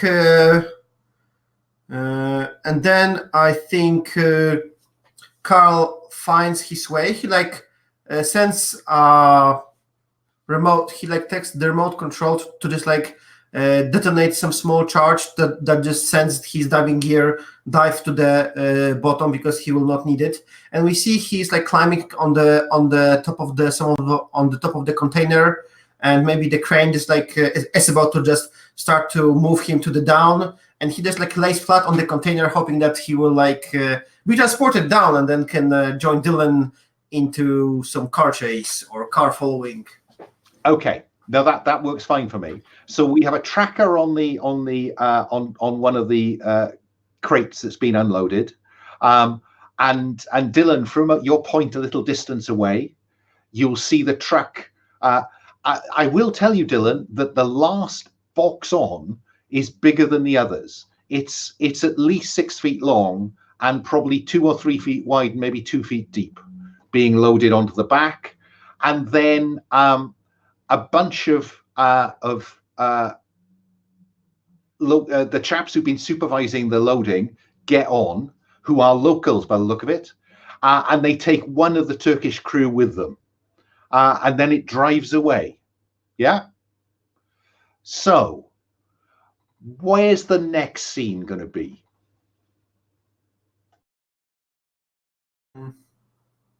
If it's important whether they notice us following them, we can cut to our kind of nondescript WADA or something trying to follow the track, unless it's not important that if they spot us. I mean, I think a car chase between you and a truck is not going to be a problem. So not a car chase, but like if they notice that they are being followed, that's maybe the question. And similarly, a bunch of guys moving some stuff on a truck and you driving, I don't think it's worth the roll, to be honest. I think probably what we see is, unless Mia tells me otherwise, is Mia pulls up on the edge of the dock gates and we see Carl and Dylan getting into the car, unless you don't want to. Okay. I think that's a question for Carl. I mean, Carl? Dylan needs an out, so. But what I see with Carl is the containers being lifted off the ship and put down, and so he just slips away into the docks. Okay. Yeah. Okay. So can I break in real quick? Yeah, of course. I want to know what's in the container. So can I do a flashback? Okay. Can I flash back to what's his name? No, I forgot it. Donald. Yeah. So can I do a flashback to Donald's place? Can I do it kind of in a study area? Yeah. And what this would do, just mechanically, would be use up the job flashback that's just at the bottom of your character keeper. Yeah, because this is the freebie. Right. Yeah. Any more flashbacks in this operation? you need to pay stress for. Okay. So I think the two of them were kind of in a study. It's later on in that same evening. You know, the burgers are long gone. Moshe has finally put his phone away, and he's kind of like scanning all the files and books in the room, and he says, I don't think anyone's actually asked what's in this gun shipment. Is it AKs? Is it American? What weapons are these that are so important? It's the American ones that they've got the tags in. He thinks they're bringing other stuff in, but he doesn't know anything specific about that. And he's been specifically tasked to find out where the American weapons are going, because his understanding is that these are parts of shipments that are supposed to be delivered to Iraqi government forces, and they're disappearing out of Baghdad and cropping up in Eastern Europe. And so that's what this operation has been about, is trying to, sneak some tags into some chests and bank on some of them going missing. Some of them have gone missing. And so you're talking about automatic weapons, you're talking about explosives, maybe light anti-tank weapons, the gamut of stuff that somebody might want to pay for. Does that help? I mean, it does. You don't need to use the flashback for that. I thought you were going to make something happen because you'd set something up. I told you could ask him questions with a flashback without paying for it. So you've still got that job flashback, Moshe, unless you leverage that into something that impacts on the ground right now. Okay. So, I mean, I'm thinking, it seems like all of us are kind of thinking this is a suspicious 6-foot-long case. Yeah. So when he mentioned, what other things might be coming in with those weapons, that's what interests Moshe, and that's what he's asking about when he's talking to this guy. What else is coming in with the shipment? Okay. The only thing that he's got is rumor. He's fairly confident that the Bratva are bringing drugs in along a similar corridor, a similar route, and there is some suggestion that they are also involved in human trafficking, but that's unconfirmed.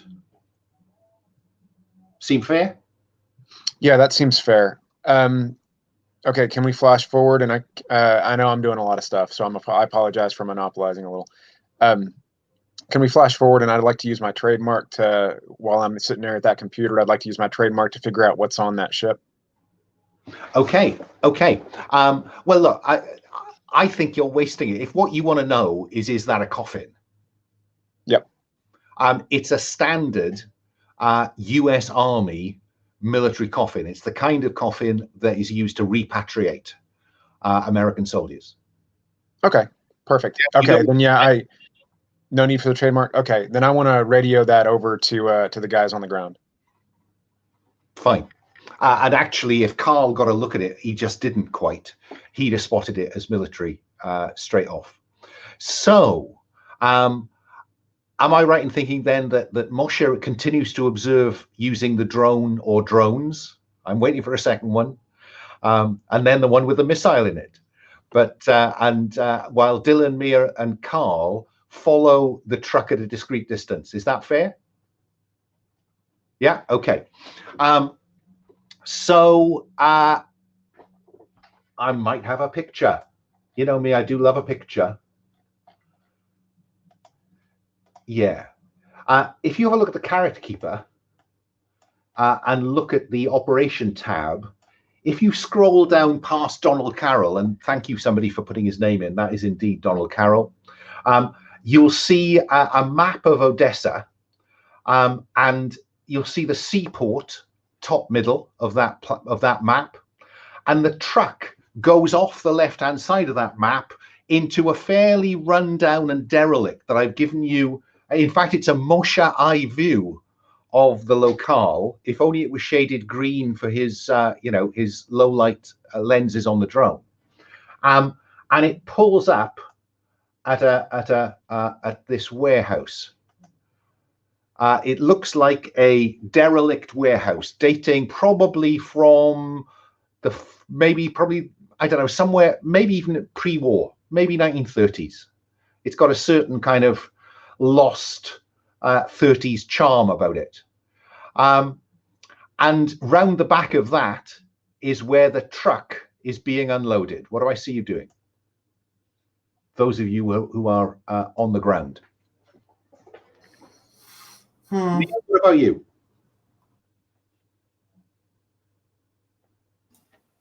Mia? Oh, let's see what I got in my bag of tricks. I'd like to roll no, because I think there's something about this warehouse that is sticking out. I suspect that I've heard about it as some sort of almost like a waypoint or a way station for vampiric activity.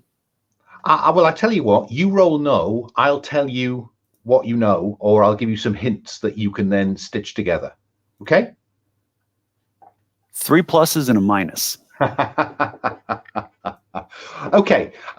Well, I think that I'm going to cancel one of those pluses with the minus by saying that Odessa is a bit far off your beaten track.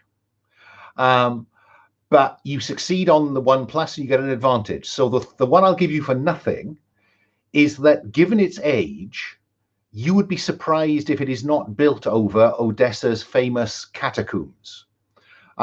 There are 2,500 kilometers of catacombs under Odessa.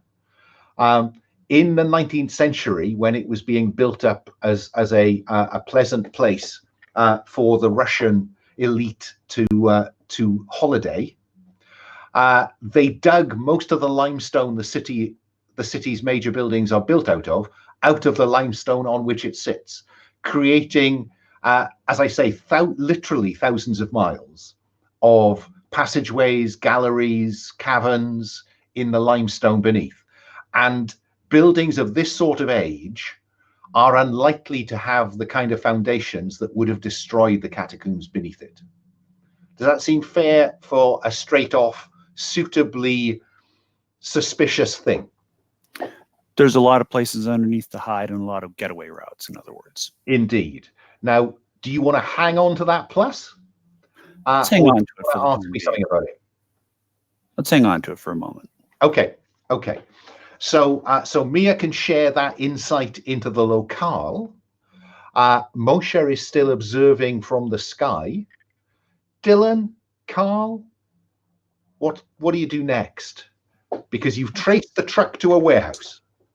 Yeah, well, let's go and have a look at the warehouse. Maybe get up to the roof and then see what we can see. We can get in. Do you want to start with surveil, Dylan? No, I want to start with infiltrate. I want to get into the house. Oh, so you just want to go in blind? I mean, I keep my eyes open, obviously, but we've got Moshe, and he would tell us if something was wrong, right? Okay, Moshe, roll surveil.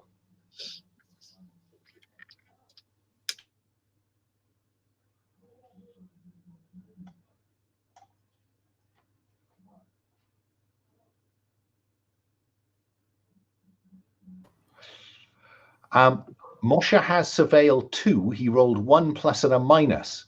So I'm going to stick that minus, I think probably on him at this point. But no, he thinks it's clear. Go ahead. So climb up to the roof, Dylan? Yeah, if there's a way, Okay. It's a brick frontage, lots of broken windows that are boarded up. Let's have you climb. I can do this with infiltrate. Sorry. Exactly. You can get where you want to go without drawing attention. Nice. Do we see the guys unloading the truck, or they bear with me, Carl. Let me see how Dylan's effort to get to the roof without being noticed. No, it doesn't matter what color of dice I use. I will always fail abysmally. So Dylan goes up the side of the building. Carl, what do you do? we'll leave the consequences of those 2 minuses hanging in the air for a moment. What do you do, Carl? Yeah, just use some of those complications on us. I assume that the truck that we're driving drove into the warehouse or went to the back of the warehouse and we are on the front. I'm just trying to picture, do we see the guys unloading it? What I think I said was that it drove around the back of the warehouse where it was being unloaded. So I'm assuming you can have eyes on it being unloaded. And these crates are being carried in just as they were carried from the ship to the truck. Anything else, Carl, or can I go to Dylan? I think we see as Dylan is climbing up. I think we see Carl sneaking to the side of the building, and just like quickly taking a look into the windows to observe like what's like what's inside the warehouse. Okay. So let me have Carl's infiltrate then to see how well that goes, because it can't go any worse than Dylan, surely. Well, let's see. It's just a single minus.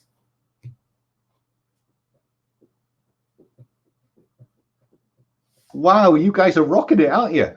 Okay. Dylan, you go up the side, cat-like, up the side of the building, and you roll over the parapet at the top, rise to find 2 thugs pointing guns at you. I will burn 2 complications on you to have 2 thugs on the roof.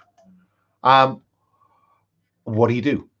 I lift up my hands and say, oh, in an American accent, oh, wow, there are people up here. Damn, I was doing my parkour thing here. This is really a nice locale, isn't it, guys? And you're muted. You can try soft talk. Yes, please. And that this will be to convince them that you are indeed an innocent American tourist. Yes. Yeah. Yeah. That's what. Oh, I've got a plus. Yes, this works. Actually, it works. There's a complication, but it works. Okay. The complication is they believe you and take you down into the warehouse. Okay, that's fine. Yeah. I wanted to go into the warehouse anyway. I thought I would lean into that for you.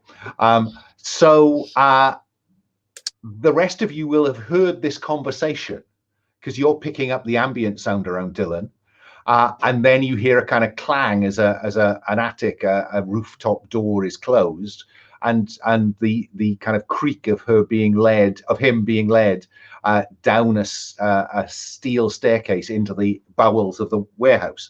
Meanwhile, Carl, you had 1 minus, didn't you? Yeah. And so what I think you discover is those windows have been bricked up. They give every appearance of being broken windows, but in fact, it's obvious this has been very carefully sealed. So you're halfway up the side of the building with no view of the inside. Mia, you're back with the car. Yep. What do we see you doing, if anything?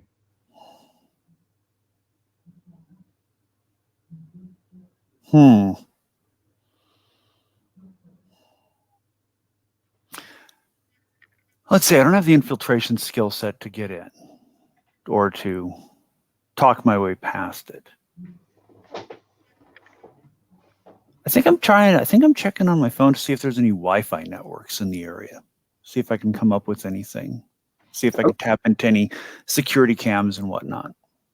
Yeah, no, that's fine. Let me roll hack. Sure.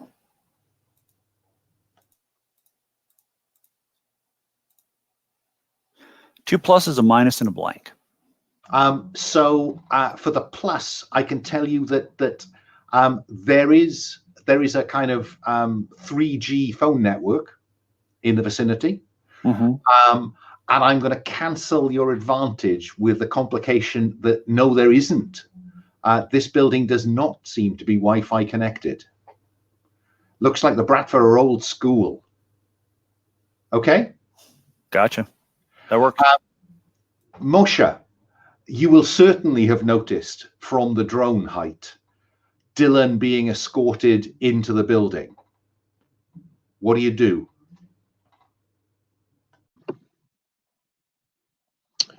I think so. It was passed along to Moshe that this is over at Catacombs. Is that right? Someone found that out and mentioned it. Yeah, everyone knows everything in that sense. Yeah. Okay, I don't think there's anything Moshe can immediately do for him. So I think what Moshe is going to spend the next few minutes on is pulling up all the information he can on those catacombs and those layouts. That works. Now, I'm conscious we've got 30 minutes to play. I'm inclined. Does anybody need a 5-minute break? Okay, let's play to finish. Then I come to Dylan last, I think. Carl, you now know that there's no easy way to see in through those broken windows. What's your fallback?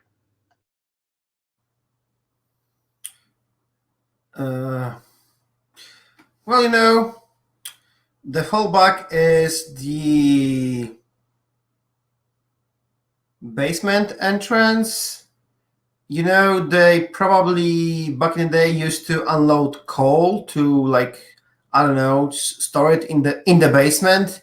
So we see Carl just like approach those like gates in the ground and just like opens one. There's like dark inside, and he will need to like slide dangerously right into whatever is there.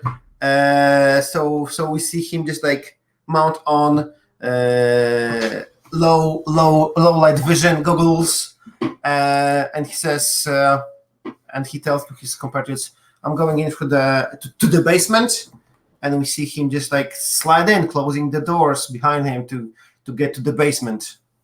Okay, let's see. Let's have you roll for move to see how smoothly this goes as you slide into the complete darkness. 1 plus and 2 minuses. So yes, you do indeed get in, but you are. I have move of 2, so. Oh, sorry, your move is 2. Right. So no. So you land with a bump and take 2 stress. And as you look around with the night visions, you can see that you're in a limestone basement, a limestone walled basement. There is a door out. Okay, I'll come back to that in a moment. Dylan, you're led down to the floor, the main floor of the warehouse, where the truck is being unloaded. Most of it has been unloaded, I think, at this point, and some final bits and pieces are being carried out. And I think that probably they would be focusing on carrying the rest of it away if it wasn't for you. So they leave some crates on the floor of the warehouse. I will tell you as you walk past them that some of them are certainly American. The sophisticated molded plastic crates certainly have American military markings on them, and you can probably, as you go past, you can see kind of M16 rifle or whatever stenciled on the side. Some of them have Cyrillic writing on them, and appear to be, I think probably one of them is labeled blankets, one of them is labeled clothes, and there are also some labeled in Arabic. And they seem to say miscellaneous, because I'm assuming your language skills are up to all of that. But two men were carrying a crate down some further steps into a level below the floor of the warehouse, and that is where your newfound friends are taking you. Okay, I will start maybe a bit to protest a bit, because that seems to be in character. Because my American tourist, he wants to go parkouring and not, well, there are catacombs down there, I hear. Wait a minute, I read about this in my travel thingy, and wow, can I really look at these? That's exciting. I was going to ask you if you were going to resist, but that sounds like you're going with the flow and just keeping cover. Apparently I am. That stupid American tourist. Yes, who is not called Dolores. I apologize for that earlier use of gender blurring, though I think Dylan is up to that. Mia, I think it's fair to say that Dylan's audio is getting sketchy. The last thing you heard was Dylan having a conversation in his American tourist persona, apparently very excited that he's about to be led into the basement catacombs beneath the warehouse. Yeah? Well, that's not good. And it's fair to say that Carl's audio is getting a little sketchy as well, because he's told you he's gone into the basement too. But what do you do, Mia?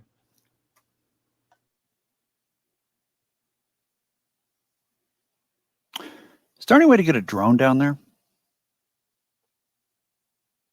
There probably is, in as much as the chute that Carl took into the basement does appear to provide access that way.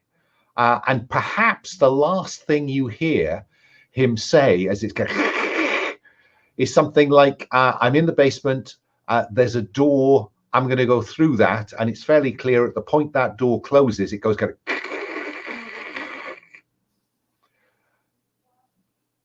So, all right. Can Moshe get a drone? Can Moshe get a drone down there? Well, I think what I need to do then, I need you, Mia, to roll fix to provide him with the right coordinates, because I think Carl described this as down at ground level, where we know there's a lot of overgrowth. 3 blanks and a plus. 3 blanks and a plus is good enough. So Moshe has the coordinates. And now, Moshe, I think it's about you rolling fix to steer this thing in a much more confined area, particularly given that you know that the connectivity down here is sketchy.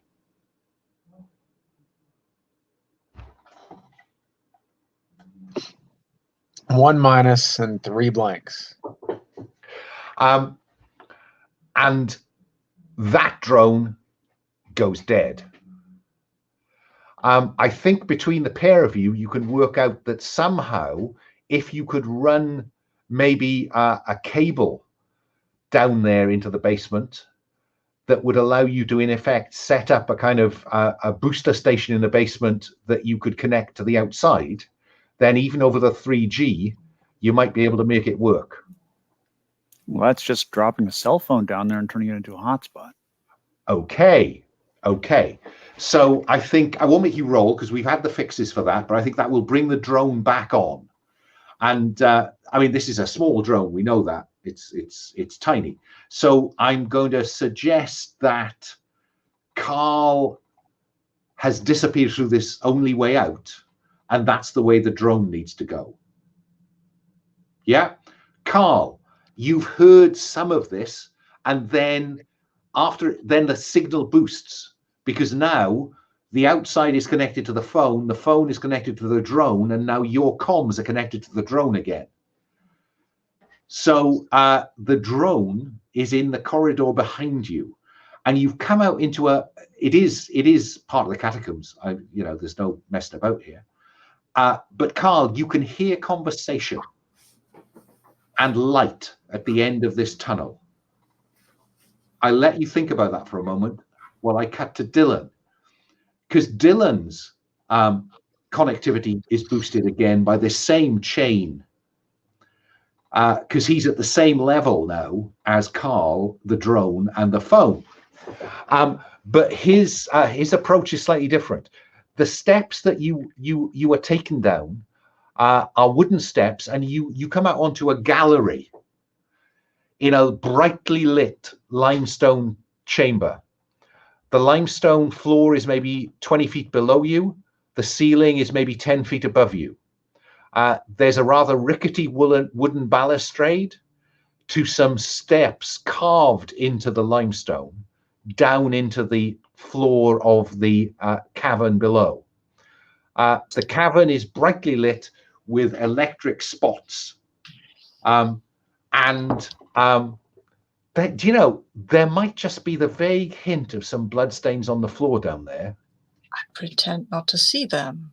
I will turn to these guys and say, hey, this is amazing. Do you mind if I take a shot of this? And I pull up my phone and like fudge around a bit with it. I think that I'm going to burn one of the complications on you to say that they are not at all keen for you to take any photographs. And if you take it away, they will take it away from you. Oh, no, I will totally... I'm sorry, I guess, yeah, well, do I have to pay a kind of a fee or something? And I'll describe what you see in the cavern, because this is the point probably when Carl comes at it from a different level. Carl comes at it from the opposite side. And there's no gallery here. His passageway just opens out into this space. And he sees the same things. And I guess that with the help of the drone now, so does Moshe and Mia. There are maybe 10 people down there. They are the people who loaded the truck and brought the stuff here. There is a Turkish man who you also know got on the truck. There is another man, him, bending over the military coffin, which is now open. And he appears to be inserting some IV lines into the corpse. Okay. And next to him is and I won't make you roll for this, Carl, because it's obvious from this person's stance. This is clearly someone who's special ops trained. I think it's probably, yeah, it is male. He's dressed in a black jumpsuit, overalls, has a black balaclava and sunglasses on, but as it appears, unarmed. So that is the scene that you look down on, folks. Would anyone like to tell me what they want to do?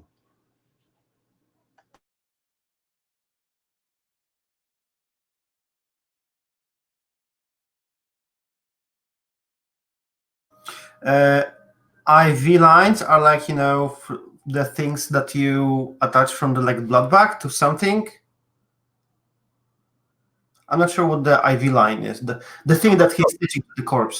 Yeah. There's a large plastic container hanging above the coffin, which contains a sickly green fluid, and from that there's a tube, clear tube running down, and he appears to be inserting a needle into the arm of the corpse within the coffin. And I think, Carl, from where you are looking down on this, I think it's fair to say that you can see that it is an American serviceman, or the body of an American serviceman. Okay. Yeah, I think that Carl takes aim and fires at the bearded guy. Not really a shout or a warning, just like aims and just like use the moment of surprise to pop a couple of rounds into him. Yeah, and I'm going to burn one of your complications to have the special ops guy move between you and your target. So the bullets will thud into Mr. Special Ops. Would you like to roll shoot, please, Carl? Yes, of course. You really should be good at this. Not today. Okay, let's. Well, I have my training primed, so I'm going to just like use it to reroll 1 minus. Oh, so was it 2 minuses and two blanks? Good God. Yes. That's it. 2 minuses. So are you going to use your training to re-roll one of the minuses? I'm confused. I used the training to reroll, and it came out a minus as well. Oh, the fates literally are being unkind to you. So I think that what I will do is I will have those bullets thud into Mr. Special Ops. Yeah? Mm-hmm. And then something very strange indeed happens. There's a moment, Dylan and Carl, when it's like you close your eyes for a moment and then open, and the scene has changed slightly. It's almost as though a flashing light is going and people are moving in a stutter way. And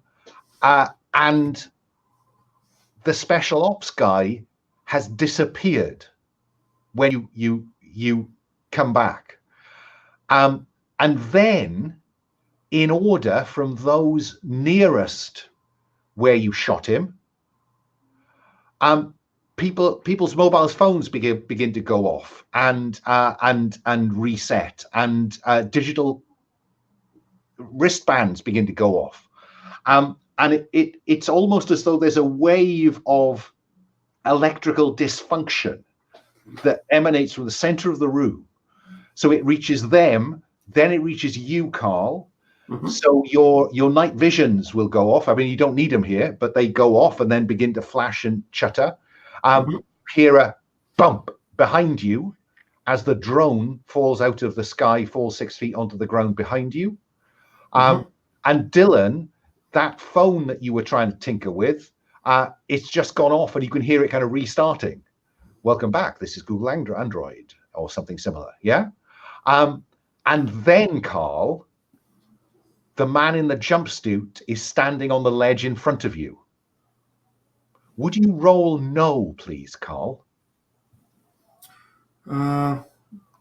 Yes, of course. Because what I'm curious about is whether you know enough about the conspiracy to not be surprised by that. Nowhere close. 2 minuses and a plus. Okay, so he punches you and you fly back down that corridor. Would you take 2? Well, you could block one of them with that plus, but you take 1 point of stress, please. Moshe, Mia, the signal cut, everything dark, and then slowly the drone begins to come back online, and you get a kind of stuttery visual, and you see a figure in black stepping over the drone, and you can hear Pavel can hear Carl going, "Pah!" How close am I?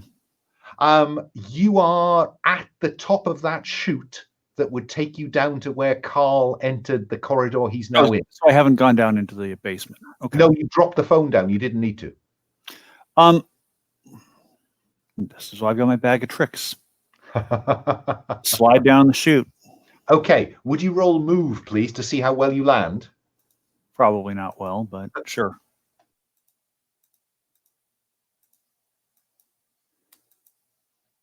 Hang on.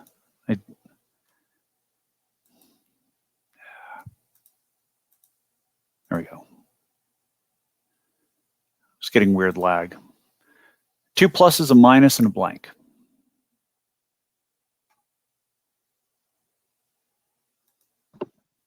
You're muted. You land lightly with that, and you only have 2 complications on you, so I'm going to store 1 up. But because that thing just did something supernatural, I will now burn a complication that each of you is sitting on. Because you are all now subject to it.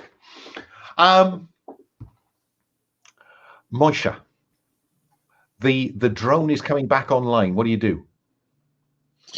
So I think you see the drone camera just barely twitch, and like the little red lights start to blink, but then Moshe keeps the fans from whirling or anything, and he keeps it on the ground so as not to make a scene with it. Right now, he's going to just let it sit there and pretend that it's still dead. Fine. Dylan, all hell has broken loose. The men down on the ground floor down there are training machine guns on where the shot came from, where you presume Carl was.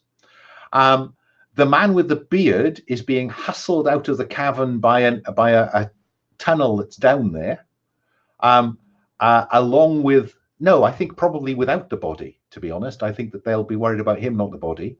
And your two bodyguards have drawn guns, but their attention is not currently on you because you've maintained the fiction. What do you do, Dylan? There are two corridors running off this gallery, or the stairs up or the stairs down. Can I get after the guy with the beard? You certainly can try.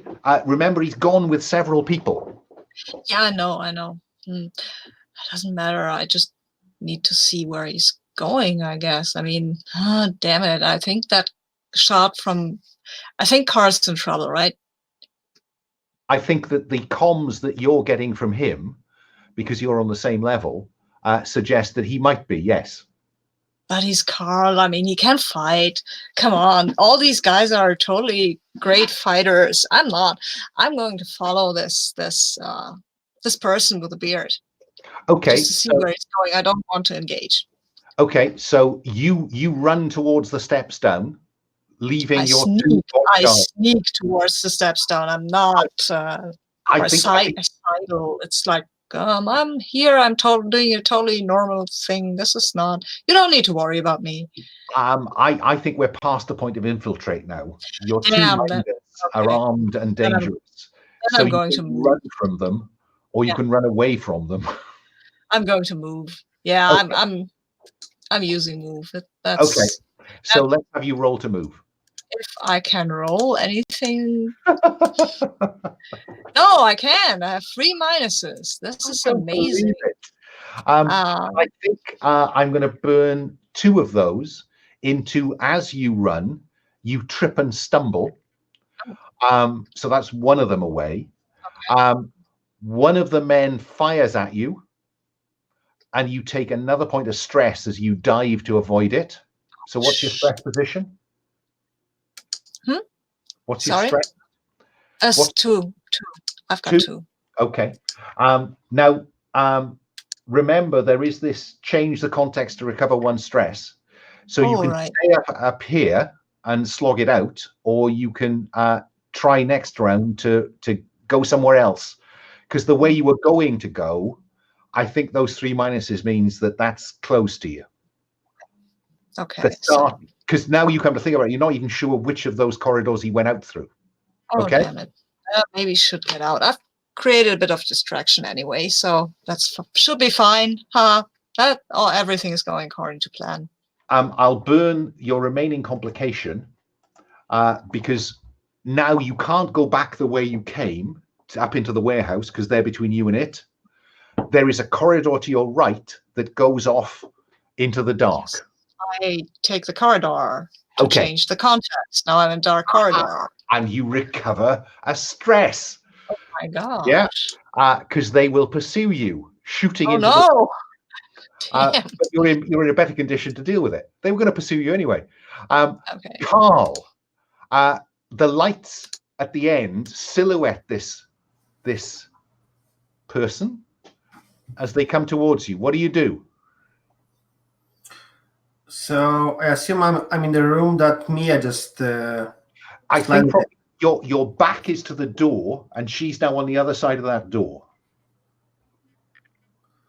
Yeah, she came down into the room. You went through the door from that room into the corridor where you have just been, ungainly thrown down. What do you do? I think Carl stands up, waits for the other guy to approach, and then we see a martial arts approach where at some point Carl just grabs him and we both go through some weak wall to some room that was just bricked off because why not? Okay, let's see how that goes. Let's have you roll to fight. Does it count as changing the context to go to this room as well? if you succeed and you can spend one of the pluses from this fight to throw him through that brick wall, Okay. then yes. Okay. 1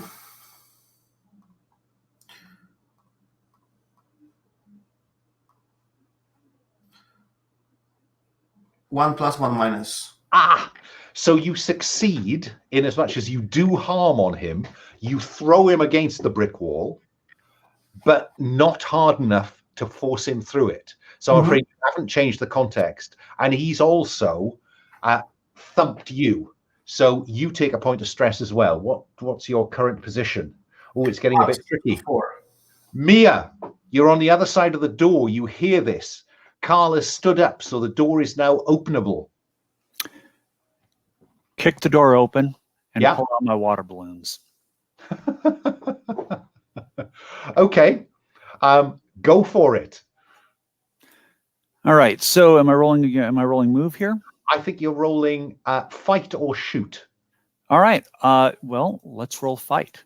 Because Okay. my intent is to do hand to hand and just smash one of these water balloons in the dude's face. Fine. Go for it. 2 pluses, a blank, and a minus. Okay. So you succeed because your fight is won. Your garlic-infused water balloons, I'm leaping to that conclusion. Why ever would you think that, Alan? Your garlic-infused water balloons smash over his, either side, splash on his head. And there is a kind of, Ugh! So you have done some harm. You have an extra plus to play with. Now, do you want to use that to somehow buy some time or to do an extra point of harm? Because currently you could do 2 points of harm. Let's do extra harm. Okay. Now, before you do that, this is just make sure you understand this. If you skip to the mechanics tab, you will see that supernatural antagonists require 8 or more hits. So I'm just making sure that you're up for that. Because so far, I think Carl has done 1 on him, and you've now done 1 or 2, depending on whether you use that or whether you use that plus for something else. Is it possible for me to create an advantage for Carl to stake him? With something to the heart, cut the head off? I don't think that there's anything to suggest at the moment that you're equipped for that. And of course, because your no is 1 on this stuff, you know that the way you kill vampires depends on the nature of the vampire. The garlic has worked. There's no guarantee the staking would. But you could certainly pass it to Carl to use in his fight. Yeah, let me pass the advantage over to Carl at the same time that I'm yelling, "Try staking the son of a bitch." Moshe, is that the only drone you've got in the air? No, there's one hovering. There's one farther up, like up in the, 10,000 feet up that's armed. Okay, right. Well, you may not want to set that one off yet. I want to tell you that there is a convoy of 3 police cars seem to have come together about a mile from the warehouse and seem to be converging on it. And I'll remind you at this point that Carl observed a police motorboat guiding the Yelchik into port. Okay, so Moshe's going to keep an eye on them primarily, but so he's splitting his attention between these 2 scenes. The drone that's on the ground, I think he's going to take this opportunity to suddenly spin the rotors up on that thing and try to ram it into the head of that antagonist that they're fighting. Okay. Then by all means, I think that's probably fix. Remote control missile. Yep. 2 minuses. I just need a plus. Mia, did we decide what you did with that? Did you do extra damage with that? I can't remember. Created an advantage for Carl. You did. Carl, you have an advantage to try to again swing him into that brick wall.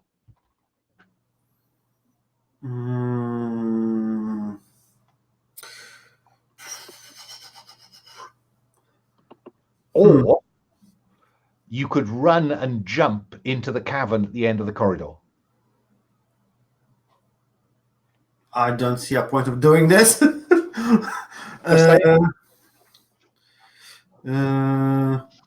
Yeah, why not? Why not try to take a vampire down at some point? Why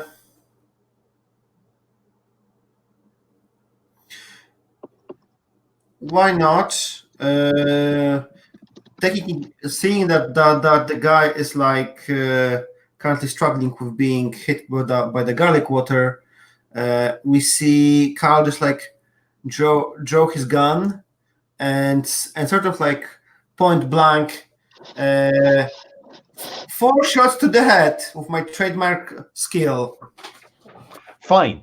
So bang, bang, bang, bang, bang. So you do 4 points of harm to him. Yeah. Yeah. And it certainly confuses him. Mia, what do you do? Reach in my bag, pull out more water balloons. Okay. I think probably the number of balloons you can get in there, this is your last pair. Yeah. So go with fight.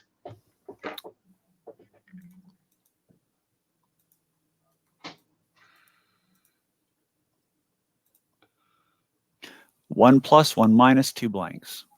Okay, so the plus means that you hit, you do a point of damage, but I think I'm going to use that minus back at you to have his arm flip behind you and throw you back through that door for 1 point of stress.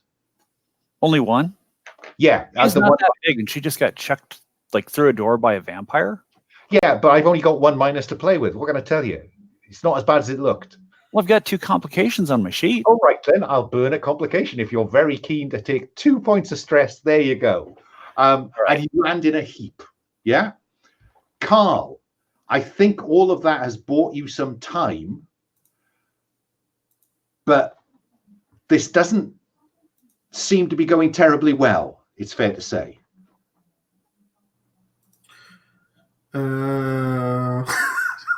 That confused me too.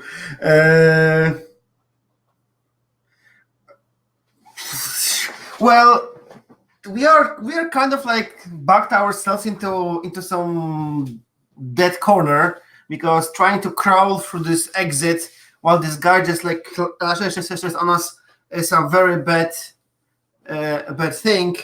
So yeah, let's try this thing. Carl just grabs this guy. He just like bull rush this guy, tries to take his knees up and just like go with him through the wall. Go for it. That's fight. Yeah. And because I didn't use that plus from Mia earlier, I think I will use it now, because I just used my trademark skill. So I'm going to flip this minus into a plus. Yeah. So I got 2 pluses. You have. So you'll do that harm. You can do 1 harm and put him through the wall, or 2 harm. We are almost at the time, so I'm going to do 2 harm to him. Okay.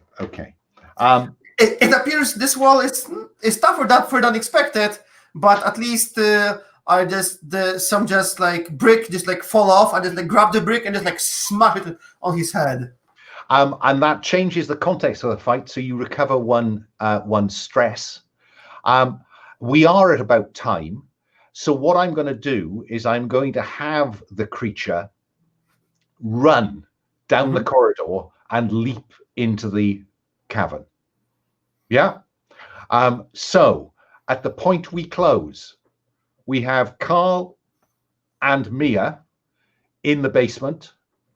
We have Dylan running through the catacombs. We have Moshe watching this unfold like some horrible horror show. And that's where we'll pick up next time. Okay? Okay. Do you have 5 minutes for stars and wishes? Yes. Yeah. Okay. Let me go in the order of the character keeper. Sabine, any stars and wishes? Anything that you were pleased with or you'd like to see next time? I'm totally pleased that I'm the first one in the character keep. I really am. So yes, me, stars and wishes, stars for everyone. I love this group, the characters. They all seem amazing. Like they were all so focused and badass and did funny stuff. And Alun, I like the way you ran this because there was always this action movie feeling. Like we were going there and we weren't doing a lot of planning. We were just going in and then figuring out stuff. And then it went bad, but that was fun too. And I was pretty skeptical about the system, but it seems to work well. But I would, and that would be my wish, can we have a party room that isn't called Really Evident Jackass? Because maybe that isn't a very auspicious name. No, I will deliver that. Absolutely. That wish, I consider it granted, Sabine. Okay. Oh, and can I add another wish, or do we do the wishes after? Can I've got that wish. You can have your other wishes in a minute. Let me go to Stephen and say any stars. Yeah, I think really good GMing. I mean, for the amount of stuff that's going on and for the amount of stuff you're tracking, you're doing an excellent job of keeping the tempo going and giving everybody time on camera. So really, really well done on that. Thank you. And I would echo too. You know, I think all the players are doing a great job of portraying badasses. I think it's really cool to watch that. So good job to everyone. Yeah, Pavel. Any stars? My star for the general feeling that I'm having from the players and from you, for like being like a military action movie game. The operation tab with the photos, with the map, the starting setup.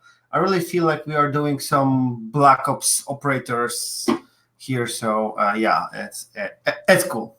Oh, good. Then I'm a happy man. Puckett, any stars? Star for the system upgrades. Seems to be working much more smoothly. And let's face it, Puckett, it couldn't work less smoothly. Never say that. Things can always get worse. I mean, just look at the dice rolls. And then, Sabine, I just got to say, I really liked how you played Dylan, especially with the hat. That detail was just chef kiss. Yeah, and if I can do my stars, I think the hat, and then inviting me to play with the hat was great. So thank you for that. No, that worked for me as well. And also I think the cuckoo is working. I was just climbing a building. So yeah, that was great. And I think Moshe is really interesting. This very kind of distant, slightly kind of isolated, but a man with a plan. Quite how that plan's going to run in the catacombs, I'm not certain, but we'll worry about that next time. Puckett, as always, a pleasure. Mia, I love Mia. I feel I was in there at her birth practically, and so literally were so. So yeah, I think you are. I think that the concern we had about your overlap with Stevens, I think that's not coming through at all unless you're noticing it. And Pavel, I think that the bearded badass is great. That picture was tremendous, and I think you are playing absolutely up to that picture. So those were my stars. I'll go the other way for wishes. Start with Puckett. Anything you want to see next time, or anything you think could be improved? The condition of my shoulders, so I'm not constantly getting up and having to reset my heating pad. Otherwise, not that I can think of. Is there anything you want to see next time? Is there something you want Mia to do that?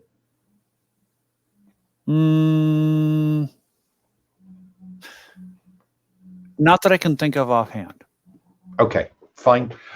Going back, Pavel, anything that you would wish to see or wish to change? I think we should consider some of the roles and put some more stakes on them. Like 2 rolls to get a drone into the basement, I think we're kind of on the stamp mark of like what's unnecessary, really, because there's like no stake for just like getting there and just like being there. Yeah. And there were more examples. I think that we should like roll when it's like necessary. I'm not even sure if sliding through this shaft is worth a roll unless you say that there are spikes barring the entrance, then it's cool. But otherwise, just like... I suppose what I'm trying to do is to erode some stress. Simple as that. Well, I got more stress from sliding down than from being punched by a vampire. So killing stress in this game is very hard anyway. I'm not yet clear on, do I need to like spend something to change context or not? I'm not yet clear on that, but we can talk about this otherwise. So yeah, I would like to change that. We put some more stakes on the roll, because I don't think we got out of complications from the rolls that were, in my opinion, slightly not necessary. At least there were like very clear stakes. What is this roll for? What does the success means? Okay. Yeah, live with that. And I think I would like to say some framing, like I think the example is that I was trying to see what's in the building, and we even in doubt as the doors are barred. I would much rather be in a situation where someone grabs me and pulls me into the building, because then I have something clear to react to, or someone finds me snooping around, not being faced. This entrance is blocked because it's not pushing action forward. Now I need to find another way in. While I would much rather be in a bad situation like PBTA game. You roll a miss, someone grabs you and points a gun at you. What do you do? Not like find another way. I think it's better for keeping action going. I suppose narratively, my nervousness about taking that approach was that you'd have put Dylan under the gun. So maybe one of them could have just like walked out and, hey, Dan, what do you do? And then I could like maybe quietly deal with him somehow. Yeah, okay. Judgment call, I think. Judgment call. Yeah. Stephen, wishes. So after playing with the mechanics a little bit, I do think, based on kind of how he's playing out what Mia does, I'd like to change hack and surveil, because I like the idea of Moshe being sort of like a Shadowrun rigger, frankly, like the guy who's always got drones up in the air and is kind of watching from afar and whatnot. So I think that's kind of a cool angle for him. I just saw in the rules that you can draw in contacts and stuff. One of the things that I wanted to do more was kind of, he's on his phone all the time. So, who's he calling up all the time? I think it'd be kind of cool to have like him making a cell phone call and all of a sudden there's a predator drone up in the air with a Hellfire missile ready to launch or something like that, because he's got a buddy who's got access to something. So yeah, I don't think it's necessarily a wish. It's just that I just saw that you could use contacts in that way in the rules like 5 minutes ago, and I was like, oh, that's how you do that. So I think wish-wise, I'd like to bring in a much bigger network of his contacts that he can kind of draw on. Very happy to do that, because one of the objectives for the man in the van, as Will, another player, describes it, the guy who's in the van doing stuff at a distance, stress is no risk for them, because they rarely come up against the bad guys. So giving them something else to do with stress by buying those contacts, those flashbacks to someone, seem to make sense. So yeah, by all means, exploit that. Sabine, wishes. Yeah, what I wanted to say for a wish was I would like to see a bit more of personality of these characters. I mean, they come in very fine with the action sequences, and it was okay for this to run from action to action, but I would like to have a bit more quiet scenes where we can see who these guys are and why they're that way. Or maybe they can talk, because we have all these background stuff here with the solos and things like that. So I think we might want to do that. I don't know.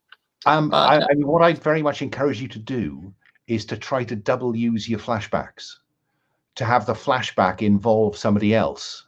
So, you know, maybe a flashback to the two of you on a job, and you could almost have the quiet scene then, rather than in the action now. Do you see what I mean?